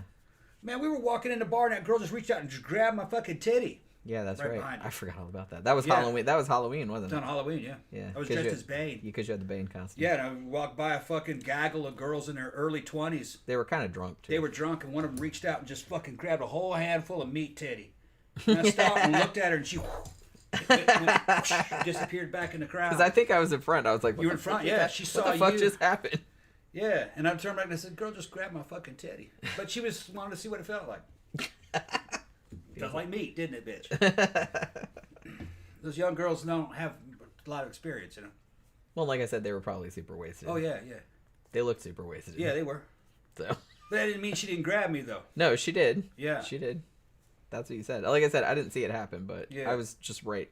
I couldn't believe it. Like a foot in front of you. Because I had a mask on, too.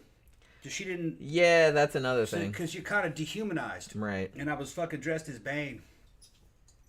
That's another thing too, especially, and that's why Halloween is kind of like a bad night because everybody's in costumes and people have like less inhibitions when they're in costumes and everyone's like drunker than usual. Yeah. So yeah, they're gonna get all up to all kind of shenanigans. Yeah, she probably had no idea that I'm as old as her dad. That wouldn't have mattered though. No, she wasn't thinking about that. I'm sure she just saw a titty and grabbed it. Yeah. Had that been a dude did that to a girl who walked by in big old titties, the cops would have been called. Women get away with shit, bro. What am I going to do? Beat her up? Did you grab my titty? Man, if some dude walked past me and grabbed my titty, I'm knocking your fucking teeth out. I'd be on you. Dude walked by and grabbed her ass, and I was standing right there. I was all over that motherfucker like steak on shit. Had my hand inside that dude's fucking throat. Yeah. Yeah, and his friends ran and shit. And that dude was 6 foot tall, easy. But I was on trend and fucking crazy. Yeah. Keep your damn hands to yourself, people. Yeah. It's not hard. Not hard. Don't be touching strangers. That's why I don't really like go to mannequins all the time because 1/4 of the time I go there, I got to fight. That's what I mean. Too many young guys. It's like, well, that's what I mean. And the thing about it, we haven't been in a while, but it's just like we know about 25% of the people that go there, but like the other people are just a bunch of randos. Yeah. And you don't ever know, and they don't know us, and it's just kind of like so all kind of fucking shenanigans ensue. Yeah. And not fun shenanigans either. It's usually like I said, you gotta fucking fight. Yeah, and when I'm on trend, I love going. Yeah, I noticed that you always wanted to go. Yeah. And I was like, didn't really want to because I'm like, man, it's just gonna be this big. I'm gonna get groped, and then there's gonna be this big fucking scene and the hostility and the fucking the maleness is like you kind of want to get into a fight. You know what I mean? When you're on trend, and fucking. I will literally fight a dump truck like that. And the minute when the xenomorph jumped on that damn APC and tried to dig its way through the fucking wind, I'll do that. That's how crazy I am when I'm on trend. Yeah, so. And I don't realize it. No, you didn't. I think I'm totally normal on it. You didn't. Yeah. I had to tell you the other day again. I was fucking terrified. I was like, I need to go live with my mom. It's like, he's gonna kill me. I wasn't though. I wasn't. I know, but I didn't know that. Like I said, yeah, it's just to put you in a really weird state of hyper masculinity, and you're real strong and real fast. Everybody else seems to be moving in slow motion, and you don't make a decision to get into the fight. Next thing you know, you're fighting a guy. You didn't even make any decision. That's part of the reason why you win, is because there's no delay. It's instant. There is no monkey walk and fucking revving up and giving it, there's no warnings or anything. No, it's just 100, you're going at 110% instantly. So it overwhelms them because they didn't have any mental ability to fucking get ready to fight. There is no getting ready. I'm just on you, trying to tear you apart. Mr. Nephilim asked, do you all listen to death metal? I don't like death metal. I like black metal, though. Some of it, especially the old black metal. Yeah, Tom used to like that stuff. Yeah. I'm kind of more, I like post-punk and goth rock and death rock. And I actually started listening to metal, but then I went more goth. Like around yeah, you started out as like a metal guy in the 87. 80s. As soon as metal started to become like girls' music and shit, I was like, oh. Ew, girl. Like as soon as Bon Jovi came out. Bon Jovi, White Lion, and fucking which I don't. That's not Poison and shit. And I was going, and I'm like, these dudes are wearing their girlfriend's clothes and shit. I mean, not that there's anything wrong with that, and the guitar solos started to get too ridiculous. So I started falling into like Sisters of Mercy and it's Bob's. a little over the top. Yeah, a little over the top. Yeah, which sometimes that's fun, but in that context, not so much. Yeah. But yeah. And Iron Maiden started to sound kind of old. You know what I mean? It started to sound kind of tired. Metallica came out, and I was like, yeah, that's a lot better. But I enjoyed Metallica, like when Kill 'Em All came out and fucking Ride the Lightning. I was like, yeah, that's a really good metal album. But I was kind of getting out of it at that time. I was listening to Slayer. I liked Slayer. Venom. Merciful Fate. I still like Merciful Fate. And King Diamond and shit. But I only mostly listen to like the first 3 or 4 albums. Yeah. We don't listen to it much anymore. Yeah. Now if we listen to it, it's like old Judas Priest or something. Yeah. Sometimes. Yeah. But that's... The 70s Judas Priest, I liked it. Early 80s. Yeah. Yeah. But that's the thing. It's just... Yeah, so how did we get off on this topic? Oh, because we were talking about... I don't... Here's the thing. Like I said, I do kind of feel like some people were like, well, why didn't Shad fight back, or why didn't he? Which, like I said, I hate that because it's victim blaming and stuff. He was knocked out. Well, the thing about it was that, like I said, he didn't have any reason to think that she was going to do that. Yeah. Why would she do that? Why would you even think that? That would not even occur to most people. That was part of his kink anyway. He wanted to right. be knocked he out. was the one that brought the chain. He's like, look, yeah. I brought it. We'll try this out. Yeah. They had done it before, so it's just kind of like... Yeah. And, you know, so he didn't really have any reason to think that she was going to flip out. And like I said, she didn't really have any reason to flip out. Yeah. She just did. Yeah. And she doesn't even know why. She was just like, I just kind of got off on it. And I just decided, I'm going to keep on going. Yeah. See what happens. And see what happens. Well, it's like, he's almost dead. I'm going to keep on. I'm just going to let it go. Yeah, let's see how this plays out. Yeah. She's crazy. I mean, like I said, you would never in a million years, especially somebody that you'd known since childhood, essentially, you would never think that somebody would do that. And they had been playing that game for a long time. So he was used to having his life in her hands. But that bitch slowly, over time, went crazy. And he wasn't aware of it, I guess, because he was kind of on drugs, too, so he probably wasn't thinking super clearly, but... Yeah. So that's what I mean. I don't think, obviously, he's not to blame for anything because Jesus Christ. Yeah, like I said, he would imagine that she would do something like that. And like I said, you can't do that by accident. You can't strangle somebody by accident. It takes a long time. Yeah. I mean, you have to commit to that. They're long past unconscious. They're unconscious, and then you got to go like another 10 minutes to make sure. Maybe 15. Yeah, like I said, I kind of feel like in the movies, and I guess, you know, obviously you can't in a movie, like, have somebody just sitting there for 10 minutes of screen time, like, choking somebody, but, you know, it's just kind of the same thing where in movies they stab somebody one time, like, in the back, and the person falls over dead, which that never happens either, but, yeah, so I feel like people get the wrong impression from movies and stuff, that it's, like, a lot easier to kill somebody than it is. A lot of killers and serial killers that strangled them to get after, they'll report that a lot of times that they've strangled somebody, they were sure they were dead. They let the chick go, and then they come back later to dispose of the body, and then she's breathing. You know, because it's harder to takes longer than you'd think. Well, shit. One of the cases we were watching last night on that Evil Lives Here thing. Yeah. Like, the guy, it was her boyfriend, actually. Yeah, he strangled his old girlfriend. And he strangled her, and he had dug a hole the day before, like, out in the woods. And he threw her in there, but she was still alive. She was still breathing, yeah. So he just was like, fuck it. Fuck it. And then he covered her up. And then he just covered her up. So he buried her alive, essentially. Yeah. Yep. That was pretty fucked up, too. That was, we talked a lot about that dick. one. That dude was That might have also been Oklahoma, now that I'm thinking about it. But, yeah, he had gotten her pregnant, and I guess he was engaged to somebody else. Yeah, race was the factor. He was Vietnamese. I think he was Vietnamese. Yeah, he was white. She was white, and his parents didn't want him marrying a white girl. They had a nice Vietnamese girl picked out for him. He was a fucking valedictorian, head of his class and shit. He had a few. They didn't want to run off these little white whores, you know what I mean? So she got pregnant. He didn't want his family to find out, and she wanted to keep the baby. Last thing she said when he was stroking her, he's like, "Okay, I'll have the abortion." Yeah. Sad. I know. Sad. And she even told him that she didn't expect him to help her. She would just want to do it on her own. She just wanted to do it on her own, yeah. But he killed her anyway. Yep. He got caught, though. Yeah. They caught him pretty easy. A couple days. I mean, they thought it was him at first, but he had, like, an alibi. They're like, oh, he was at work and, like, you know, his time card and everything like that. But then they found out that he had actually clocked in at work and then snuck out. He was smart, but he wasn't that smart. They eventually got him. That's what I mean. I kind of feel like a lot of the killers are like, oh, I can outsmart the police. I'm like, man, they've seen all that shit before, especially nowadays. All right, I'll tell you what. Should we shut this one down? Yeah, I reckon. I reckon so. Yeah, I am too. You want seconds on that steak?